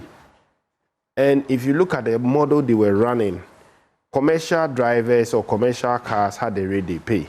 Private cars have the... So you need to do a thorough segregation. Of course, once you do that, maybe I may pay lesser than what a commercial driver pays, maybe. So the rate you would possibly prescribe may not necessarily be as a result of the kind of work I do or the kind of car I drive, but because of the space I find myself. I'm not in that commercial space. So I may most likely use the Tema Motorway once. But a driver that is going to Tema Community 1 on a commercial basis may be using it intermittently and may be looking at the cost build-up. You see it as one city, or maybe 5 cities. If I do 5 times, how much have I paid? 5 times 5, 25. Yeah. So to the driver, he has paid 25 cedis for a day routine. Now, how would he recover that cost? And that cascades into the pricing model for transport. So you see, some of these things has indirect cascading effects. That has to be looked at. Okay. Because once the transfer prices goes up by virtue of the driver's attempt to recover these costs, it affects other things. Prof, I mean, we've seen, of course, the road tolls.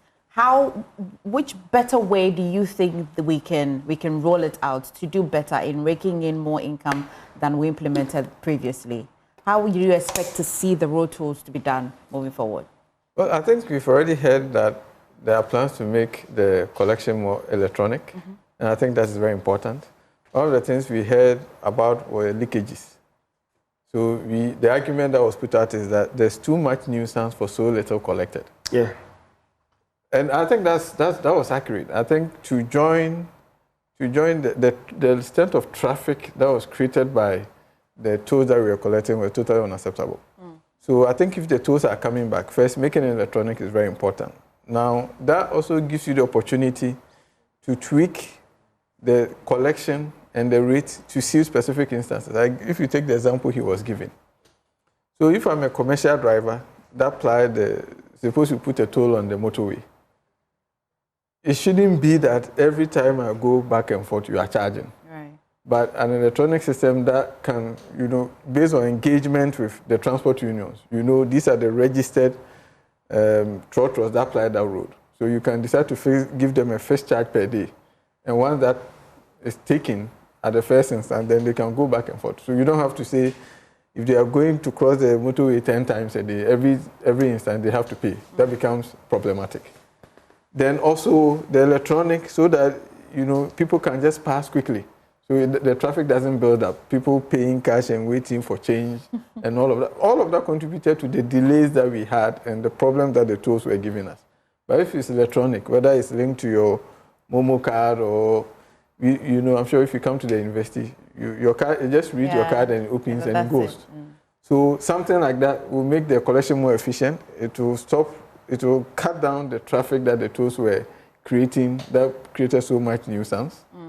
And then also, let's make sure that the tools are used for what is used for. One of the ironies that I saw is that almost every tolling place, you see that the manholes in front of the collection points, which you struggle to understand. Right. Why are you collecting the tools? But I mean, on a more serious note, I think Ghanaians should begin to see that once we are paying these tolls, we are seeing the tools are working for us and that the roads are improving. Trust me, if the roads are being built and they are improving, there will be less complaint about paying the tolls. As with all other taxes. Kofi, because you talked about agric, quickly before we even go to the key policies that the government introduced to us in March in their budget, you're nearer to the business community. Agriculture, I see it hidden in the 8 thematic areas of the 24-hour economy. It may not be all of the 8, but you see some part of it. Agric is kicking and shouting at me like character. And in there, you see that they're starting some businesses that may nearly look like factories and I'm heading towards one district, one factory. Yeah. And I'm thinking, why scrap the one district, one factory, and then introduce 24-hour economy that has a long-term potential of introducing something the sort. I see you're itching too. Let me start with Prof. Let me start with you. What's the cost of scrapping one district, one factory, introducing the 24-hour economy policy, and in the heading somewhere, you find symptoms of starting new factories somewhere in there? What's the cost of it? Well, I mean, there are many different aspects of the cost. I think for businesses, then it creates that uncertainty.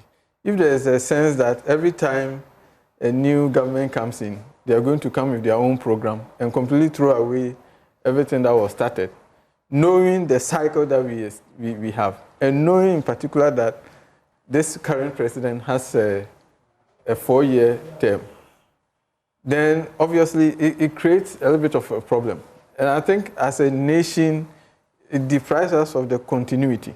Yeah. So if you look at what one district, one factory was meant to solve, if you take the Make 24 of the 24-hour economy, they are not dramatically different. The approaches might be slightly different, but the problem we are trying to solve is the same. The problem we are trying to solve is to increase our manufacturing base and to ensure that, you know, we are diversifying, we are adding more value. So both the Make 24 in particular and the one district, one factory have similar broad objectives.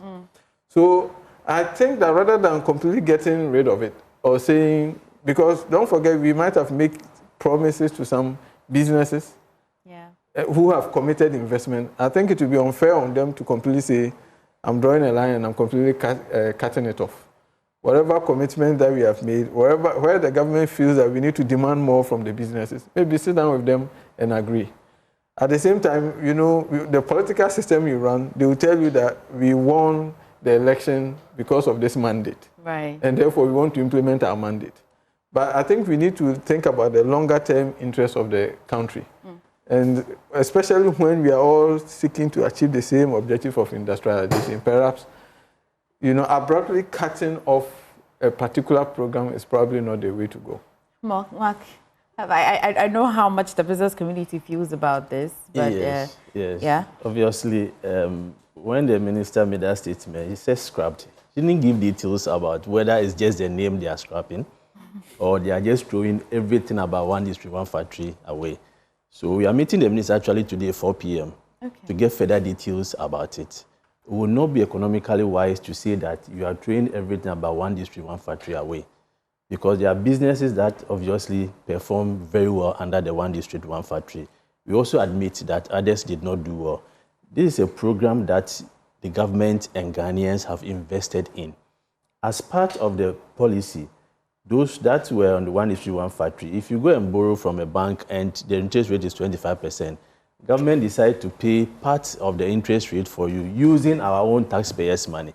So if you have done that and you have developed such industries, and you also want to industrialize, the best thing is to transition this. If you want to change the name, that is fine. To transition them from whatever one district to one factory to the 24-hour economy. Some of them are low-hanging fruit for us to export because they have already established. If you want to, I said I want to establish a factory. It's not a day or two, take 3 years. And as he said, the current president has 4 years. I mean, we don't know what will happen. So if within 4 years, there's another policy for another factory to be set up, and the president is not there, and you want to throw that one away, we are killing our economy. We are not in support of saying you are throwing, if they want to change the name, but those businesses should be transitioned into the 24-hour economy. Whatever support they need, whatever discussion that they have to have, I think they should go ahead and do it. It will not be economically wise to say that we are abolishing anything to do with one district, one factory. It's not good. But the 24-hour economy, one day, also may face the same issue when there is a change. You anticipate that? No, obviously. I mean, if it's benefiting industry. The one district, one factory is benefiting. The one district, one factory, they have employed Ghanaians. They are adding value to our raw materials. Some are exporting. So the benefit is not to any political party. The benefit is to Ghanaians. So if there is a one district, one factory that has employed, let's say, 200 people, and because you are saying you are scrapping it, they cannot continue. They are laying off the people. The imports, the foreign revenue that you are getting from exporting those products, you are not getting it. Even if it's import substitution industry, it means that when you collapse, you need to import those products. You are putting pressure on your foreign currency. So for me, let's sit down, take away all politics. When it comes to development, when it comes to industrialization, we should take away all politics and look at what is good for Ghanaians and not for a political party. Okay, Kofi, we can now go into the promises and do some markings to see which ones the government is on course with, which ones they've started, what they've not started. Yeah. I mean, before that, we have fresh information coming in on the shortage of jet fuel or the aviation fuel. And this is a statement from the Ministry of Energy and Green Transition, and I read, it says, disregard false report of shortage of aviation turbine kerosene, which is ATK fuel. It says, the Ministry of Energy and Green Transition has noted recent reports regarding a shortage of aviation turbine kerosene, which is ATK fuel in Ghana. We want to assure the public and all airlines that there is currently no shortage of ATK fuel and sufficient supplies are available for all aircraft operation. Recent maintenance work was completed on the ATK jetty pipeline. This maintenance was long overdue and further delays would have threatened the integrity of the jetty and the fuel security of Ghana. To further ensure a stable supply, Ghana recently received an ATK vessel carrying 11,984 metric tons, and of this, 4,583 metric tons have already been recently successfully discharged to the PWSL over the past 2 days, and the remaining fuel is currently being discharged to the Tema Oil Refinery and the Ridge Depot via the Tor Jetty, which completion expected by tomorrow, 25th July 2025 at midday. The Deputy Minister for Energy and Green Transition, Honorable Richard Jan Mensah, has engaged with key stakeholders in the downstream petroleum sector and the management of Ghana Airport Company Limited. We assure all stakeholders that there is no cause for alarm. We urge the public to disregard any false reports of ATK shortage in the country. Signed by Richard Roxon Esquire. He's the spokesperson and head of communication at the Ministry of Energy and Green Transition. So that's the news coming in, actually debunking report that there was actually shortage of ATK at the airports. Right, that's good then. At least you put all the fears to rest. But let's go back to government's promises. In March, some of the things they promised and some of the things they have delivered on. What's the percentage rate? Maybe before you get your figures up and before you get your data back on the smart wall. For you, gentlemen, all of the promises that government's policy promises, Which one of them has your attention, and which one would you say that so far, even before the minister gives an update on that in Parliament in a few minutes, which one would you score the government on a higher mark? Maybe I'll start with you, gov't. Okay, so I think the scrapping of the e-levy, I think that it's something that I'll give them a higher mark on. When you look at the campaign promises for both political parties, it was one that was high on the table. So that indicated clearly that Ghanaians were not happy with that. I'll give them 100% for being able to do that.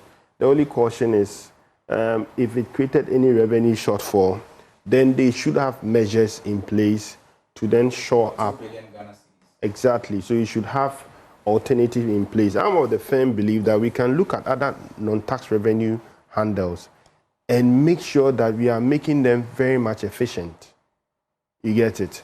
And you do that broad consultation to let Ghanaians understand the need for such services that will require the generation of that revenue. Currently, I think that it's been increased to 40% or so. If you do government service, I heard that it's going to be increased to 40% or so, unless maybe what I heard was not right. But if it is so, it's a right call. But the efficient use of such revenues, what are they going into, is very, very important. You heard my colleague talking about the fact that 1D, 1F, and I wanted to have a bite on that. Okay. You have policies, you are bringing on board other policies. I've always said that there is the need to do proper monitoring and evaluation of how effective and efficient certain narratives or policies have worked. And then we plug in and block the loopholes. And that is also another medium of generating revenue. Because once you're able to plug the loopholes, you have been efficient. Yeah. So I would give them 100% for the scrapping of the e-levy. Yes, an A. That's some score. Yeah. Yeah, for tax experts, that's some score. Yeah, because there was a lot of public uproar on on that. Yeah. And sometimes you need to listen to Ghanaians. We put you there. So you need to look at the narratives. And also there was a lot of talks about public spending. So you can say we should pay this, whereas you enjoy yourself in terms of public spending.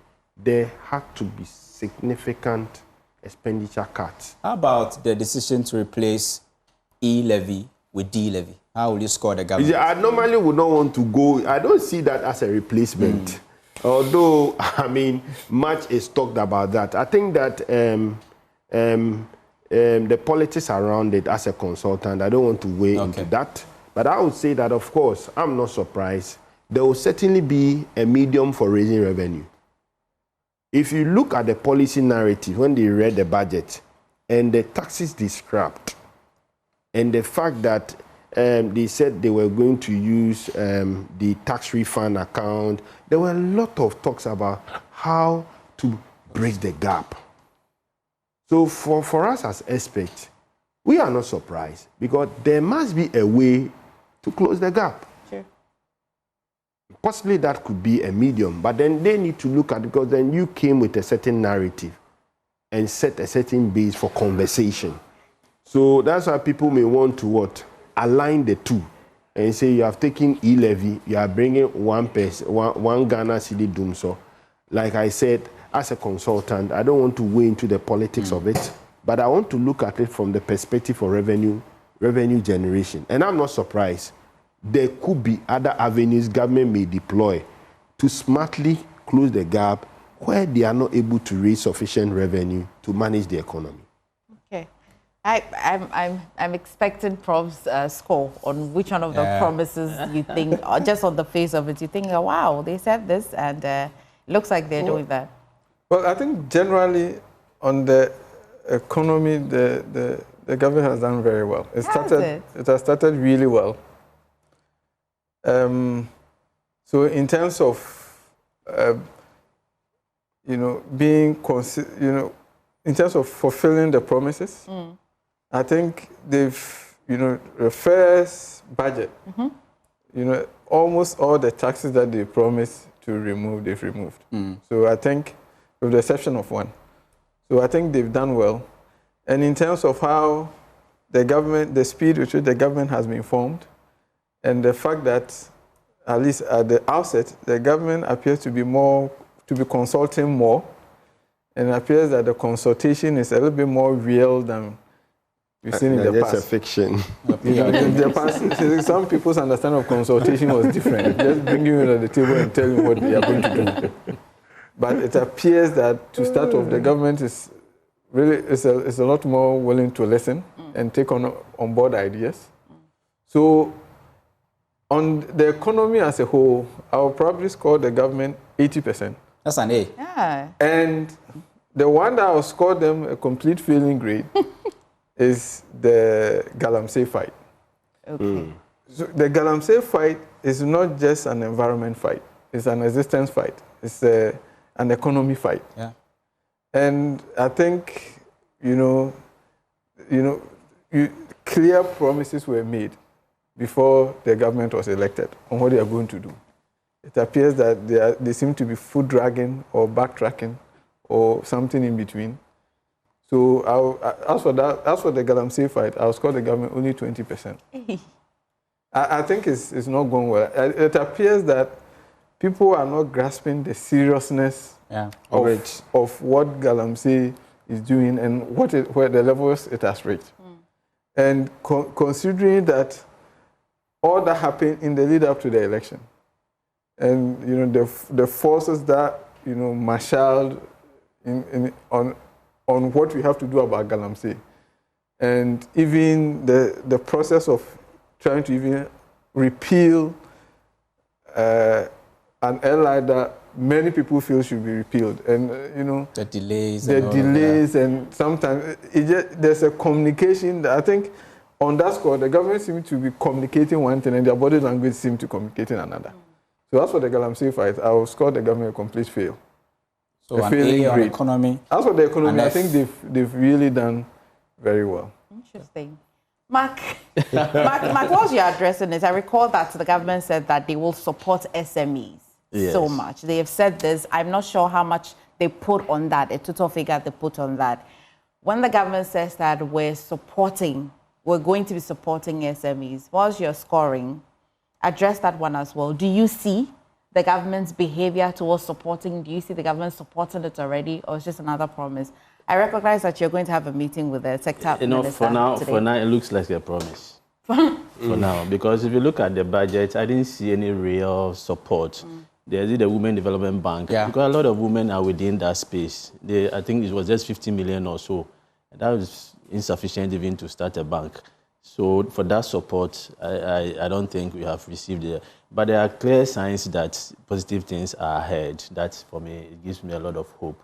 But one for business, sometimes not only the direct support you are giving, creating the right environment for us, stabilize the economy. What are the ports looking like? For business. In fact, now there is an improvement in traffic through the ports. Okay. In fact, last 2 years, most of the importers were using Togo and then Côte d'Ivoire. The high cost or the bureaucracy? No, the high cost, bureaucracy, everything. And those charges are also in dollars. Anytime the dollar appreciates, the cedi depreciates, you have to pay more for that. So they were using that. So the traffic at the port went down significantly. At the point in time, the port workers themselves were complaining. Now we've seen traffic coming. Burkina Faso is a landlocked country, and most of their products were coming through us. They actually have a chamber of commerce here to monitor those products. And now we realized they came to us, they were complaining. So some of them started diverting their product through Togo. But this year, does it look bright? This year, it looks good because the cedi has appreciated. So they are not, in terms of relative term, paying what they were paying. So the port is doing well. Just that's also affecting government when it comes to revenue. But I think that I'm happy with the inflation. I'm happy with the cedi appreciation and stabilization that we are having, that is a major challenge for every business. Yeah. That upswing and downswing doesn't help any business for planning, long-term planning. So when you have stability, you know that it's between 10 and 12. It's better than having the cedi appreciating that high and then depreciating within that short time. I'm not happy with the policy rate. Not happy at all that we've recorded all these positive signs for the macroeconomic environment. Policy rate is still 28%.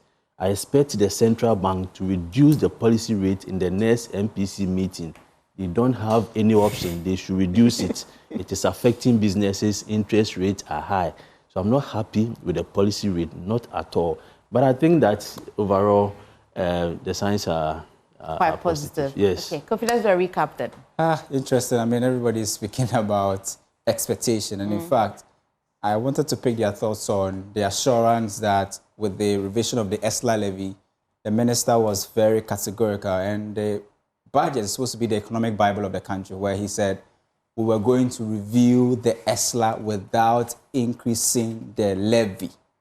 But as it stands now, that 1 cedi additional levy that we are paying is a direct opposite of the promise that the minister gave when he read the budget in March 2025. It will be interesting to see how he actually talks about this, because this was a promise, or let me say an assurance he gave Ghanaians in the budget that they were going to revise ESLA without increasing the levy. But as it stands now, that levy has been increased. And in fact, we were enjoying 1 litre to about, I think, 11 cedis, 50 pesos. Now, some people are paying 13 cedis, 50 pesos, and what have you. It's all because of that 1 cedi levy. And many are saying that, well, why must we pay for the inefficiencies of ECG, right? How long can we continue to use taxes to actually correct some of these things? Why don't you address the inefficiencies of ECG, the system losses and all of that, where ECG cannot recoup about 32 cedis of every 100 cedis worth of power that it sells? That, for me, was a bit disappointing, how the finance minister took that U-turn and decided to increase the levy. Meanwhile, he had assured us that the revision that was going to happen wasn't going to include, the increasing the rate. But back to assurances. You have just raised an important point about the levy. We'll go here quickly to the smart world, but let me just. I see Gilbert wants to stay away from that levy because he thinks that is mad with a lot of politics. So let me go to the economists and let me also go to the business minister. Let me start with Mark. Mark, 1 cedi levy. I mean, we've said it. The minister says to keep our lights on. And there's so much they need to pay for in that sector. Yes. And it looks like it is the most assured way to collect revenue. In fact, let me shock you. When we went on the street to engage commuters about this 1 Ghana cedi levy, they seem to be okay. You hear, we have clips, we have videos of them saying that we don't mind paying so long as we keep our lights on. We don't mind paying so long as they're going to use it for the set or what they have said they're going to use it for. But Mark, how do you feel about it? Yes, one, there should be accountability. Good. This is a targeted levy. We are charging you this to solve this problem. We want to see that it's exactly done. But life happens. And not to cut you. Life happens. We're here and COVID happened. We had not budgeted any money for COVID. It happened and we had to solve it. Until COVID happens again, what they said they are going to use the 1 cedi for, they should use it. Secondly, it's a tax. We have an experience in this country where temporary taxes or levies have become permanent. This 1 cedi, there's no sunset clause. Yeah. So when are they going to finish paying this money? And after that, what are they going to do with this levy? Is it still going to be part of the price we are paying for the fuel? Now, we were just enjoying. I mean, we just came out from buying diesel at 19 and 18. And 23 cedis. And 23 cedis. And we started enjoying the 11 and the 12. Now it's 14. So for me, much as we want to raise revenue, we should also look at the effect on the consumer and the Ghanaian. Secondly, I'm also of the opinion that the rate is very high. My personal opinion. That is possibly an issue we had with the e-levy. We said that the initial 1.5 was very high. They not listening, they moved it to 1, and now everybody says that we don't want it. If you are starting a levy, for me, it is important that looking at, in fact, the fuel prices, they are very volatile. Anything can happen any day, and we will see the fuel prices going up. So if you start like this, 50 cents, something that people can afford, they will not feel it, then we are fine. Now, anytime the crude prices goes up, adding the 1 cedi, you see the effect of it. Anytime there is doom, so businesses, the only option is to use generator. They are using diesel, they are using petrol. The cost of production is also still going up. But I'm happy that we are solving a particular problem with the 1 cedi. I want to see that we solve the problem. In this budget, I mean, they should give us details about that 1 cedi. And if there is a sunset clause, if you say 5 years, I'm comfortable because I know that I'm paying for 5 years, 2 years, or 3 years. After that, I'll have some relief. If you're not careful, they will keep it there. When you finish paying, they change the name, and then they give it another cloth, and then they increase, they become for another problem, to solve another problem, or to collateralize to borrow. To borrow, like they did with the ESLA. So that is my fear now. Okay. That we can hold them accountable. That in 5 years or I think they should be, and they should give us an account of it every year, even 3 months. We owe ECG and all those independent power producers so and so. For the first quarter, we have generated so and so. We have paid so and so. So that all of us, every quarter, will be able to monitor. They don't have to wait, and then even after they are finished paying, they are using the money to collateralize for loan again. That's, for me, is a no-no area. But now why are you nodding? Aren't you the one who didn't want to talk about this? No. I love the bit of accountability. You understand me? I like the bit of accountability, and also the bit of maybe the 1 cedi being high. So if we take a step back and we look at the history behind how VAT, started in Ghana. I think somewhere in 1995 when they tried to introduce the challenges and the lessons learned. One of the narrative at the time was that the rate was of a challenge, and 2, there wasn't much public education. So with you saying that interviewing Ghanaians and they are okay with it, you see, if you look at the dynamics in this country, every government starting a new term has a lot of goodwill. Yeah. So I'm not surprised that, we don't mind, you are paying this. But then the question is, the kind of people you interviewed, are they the people buying the fuel? That is one other thing we may have to look at, possibly. Because I may say I'm okay, but I'm not running a manufacturing entity where I buy liters of fuel. So possibly if I'm buying 5,000, the 1 cedi is material. But every liter attracts a tax rate of 8%. Good. So it's material to those who are into heavy manufacturing. And so the need for those sunset courses, but my problem is it could have a different cloth when the sunset course is getting closer, as we've seen with growth and sustainability levy, which hitherto was a national fiscal stabilization levy. And we keep on changing the narrative, changing the name, so there isn't any clear-cut, proper sunset clause, which will give businesses the certainty to even operate. Accountability, too, I said, is key. And that is one of our ills, our illness in this country. We are collecting the 1 cedi. Maybe there's a list of people you owe. These IPPs that they claim we owe. So for quarter 1, we've been able to collect so much, 1 billion Ghana cedis. We have paid off, let's say, this IPP. We owe that IPP, let's say, 500,000. This is accountability, visibility. Then people will see that you really mean what you said. People will tag into the narrative so that it doesn't become a mere political rhetoric that we are used to.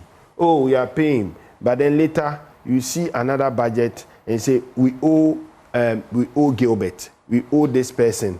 What has happened? Like what is happening in the construction space, where contractors are owed, where we have certain earmark funds to settle all those commitments. How has that fared? And also I was nodding my head that, look, accountability is the hallmark of measuring efficiency and effectiveness. Right. If you don't have such a system in place, then I think we'll be joking as a country. Prof, you want to take a bite on this, the one Ghana cedi levy?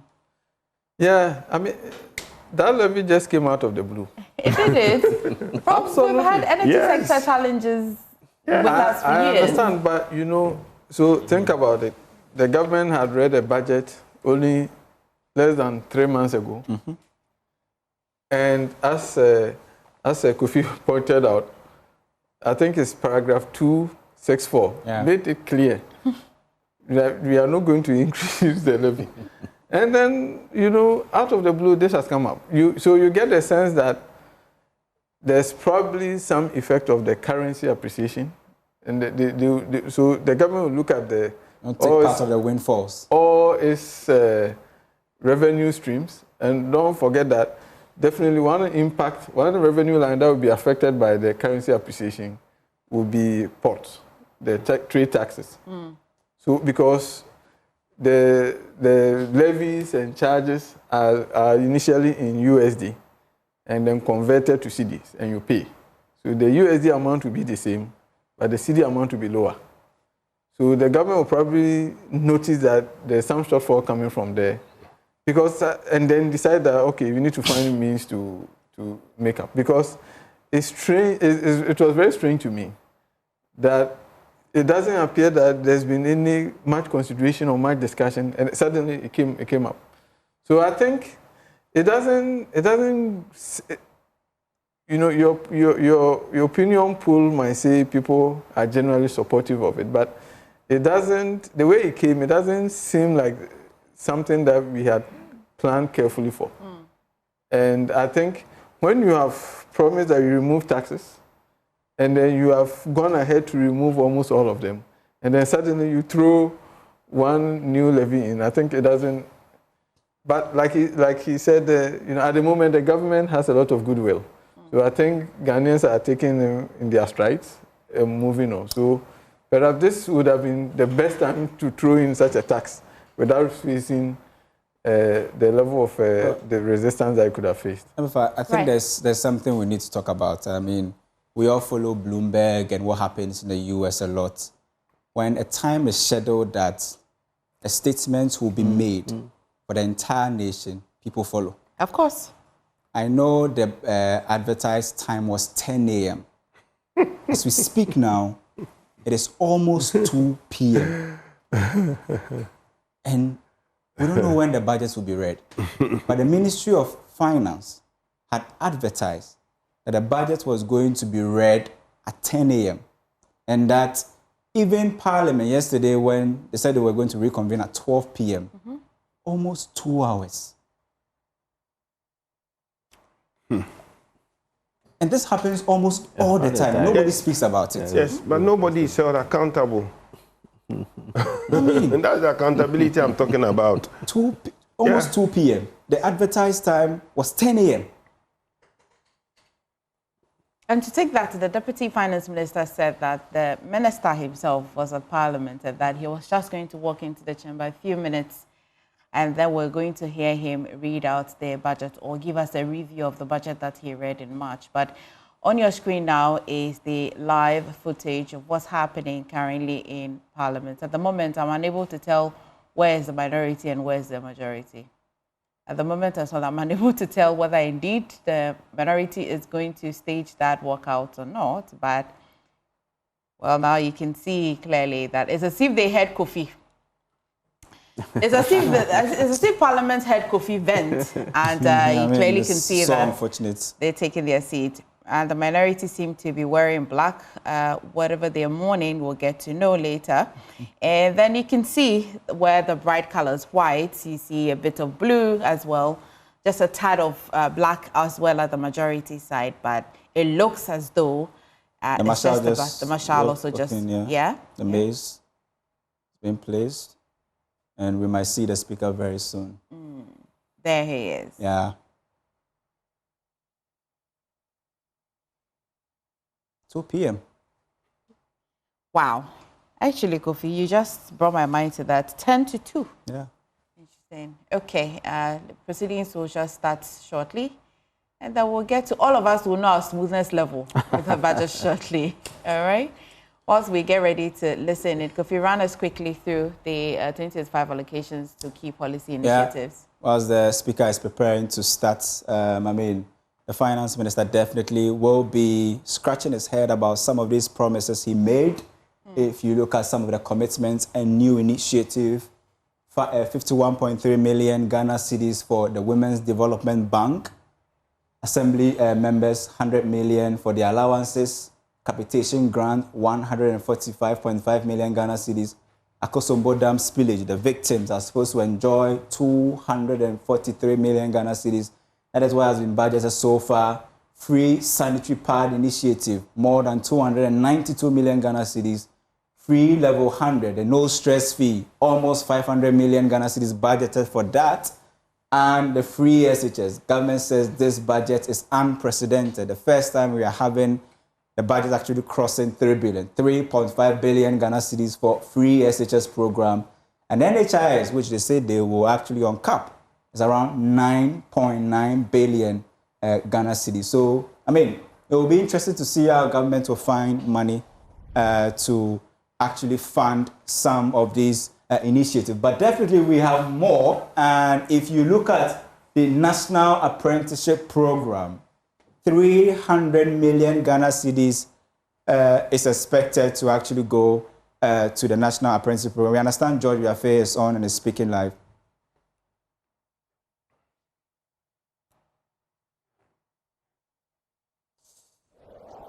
And then moving forward to the end of the year, how they intend to make things better than what it is now. Yeah. And one would say that in terms of, I know that you've been in this space, you have a better appreciation. How would you describe the first half of this year, perspective as a member of parliament and somebody who has worked in this area? Okay, I would say that, for the first half of the year, let me start with the first quarter. There were policies that we implemented or measures that we put in place in the whole of 2024 that saw it bear some fruits in the first quarter of 2025, and that saw our inflation numbers coming down. And as you know, we did the last IMF review and it was successful, and so that chunk, the third tranche of that money also came in the first quarter of 2025. So then we saw some boost in our forex. We also saw the inflation numbers coming down, and we saw the tightening of things really easing. And March 2025, government came to scrap the e-levy, but not too long after that, government brought in something that was substantially higher, way higher than the e-levy, which is the Doomsor levy. And so today, what we expect to see is how the revenue numbers have fared, given all the measures that they put in place in March. Also, we want to see how they have utilized the expenditures. But clearly, one thing runs through, from the questions the ministers come to answer consistently, especially the road minister, there is lack of funds to pay contractors. So yes, government is doing well on the payment of salaries. Government is constantly paying salaries. But as to some of the activities that will turn around the economy, we don't see government in that space. That has to do with contractor payments, especially with roads. Also, we have also noticed that infrastructure projects across the constituency have all come to a halt because they are not paying contractors. So what we want to see is how government, moving forward, is going to make those payments to turn around, to bring in more economic activities around. And one other thing that is of major interest to our people, and especially traders, has to do with acquisition of forex. By dint of what we put in place, the gold for oil and all the other measures that we put in place, coupled with what they have come to do in the last 3 months, they said, we all saw some strengthening of the cedi against our foreign currencies. But now they are asking for forex to go and get some goods because it's almost Christmas. Usually with these traders, July, August, September, that's when they buy forex to go and bring in goods for Christmas. And they are asking for forex and they can't find forex. So we are hoping that in this mid-year review, government is going to tell us how they are going to make these monies, these forex available to traders to be able to bring in the Christmas goods. And finally, the issues with aviation fuel. This morning, I know someone who was supposed to travel to Kumasi, but the flight was cancelled because of lack of aviation fuel. Quickly, we expect government to tell us the way forward on this. Otherwise, it will disrupt a lot of economic activities that will also affect the economy. So we are looking forward to how the numbers are fed, the expenditure. They should tell us exactly what they are using all the revenues they are raising for, and moving forward, how they are going to address the issue of contractor payments and other infrastructure. Well, you talked about the Q1 and what you did and how things are stabilizing. Let's talk about the IMF program. There were reports, or even from the fund report, that things got off track a little bit in the last quarter of 2024. What happened, Honorable? I don't think so. If you would check the review that came in, we met almost all the structural benchmarks, with the exception of the energy space, the energy sector. And as we speak, it's out there that out of the 11 structural benchmarks, it's only 3 that this government has been able to meet. So clearly, if we hadn't met that requisite or that threshold, there was no way that tranche of money would have come in the first quarter of 2025. So clearly, we did what we were supposed to do. And so if out of 11 structural benchmarks, you are able to, meet the target for 10, I believe, and in an election year, when you compare this to 2016, an election year, all the targets were derailed, and then we had to come and renegotiate a new IMF program. But that has not been the case for this government. They are continuing with the IMF program that we negotiated way back, and I believe that they ought to build on that good faith that we had with the IMF and make sure they see this program to the end, because that is also important for our credibility. Well, let me get your thoughts on a very critical thing which you had to go. You wrote a piece on Facebook, the debt stock being overstated.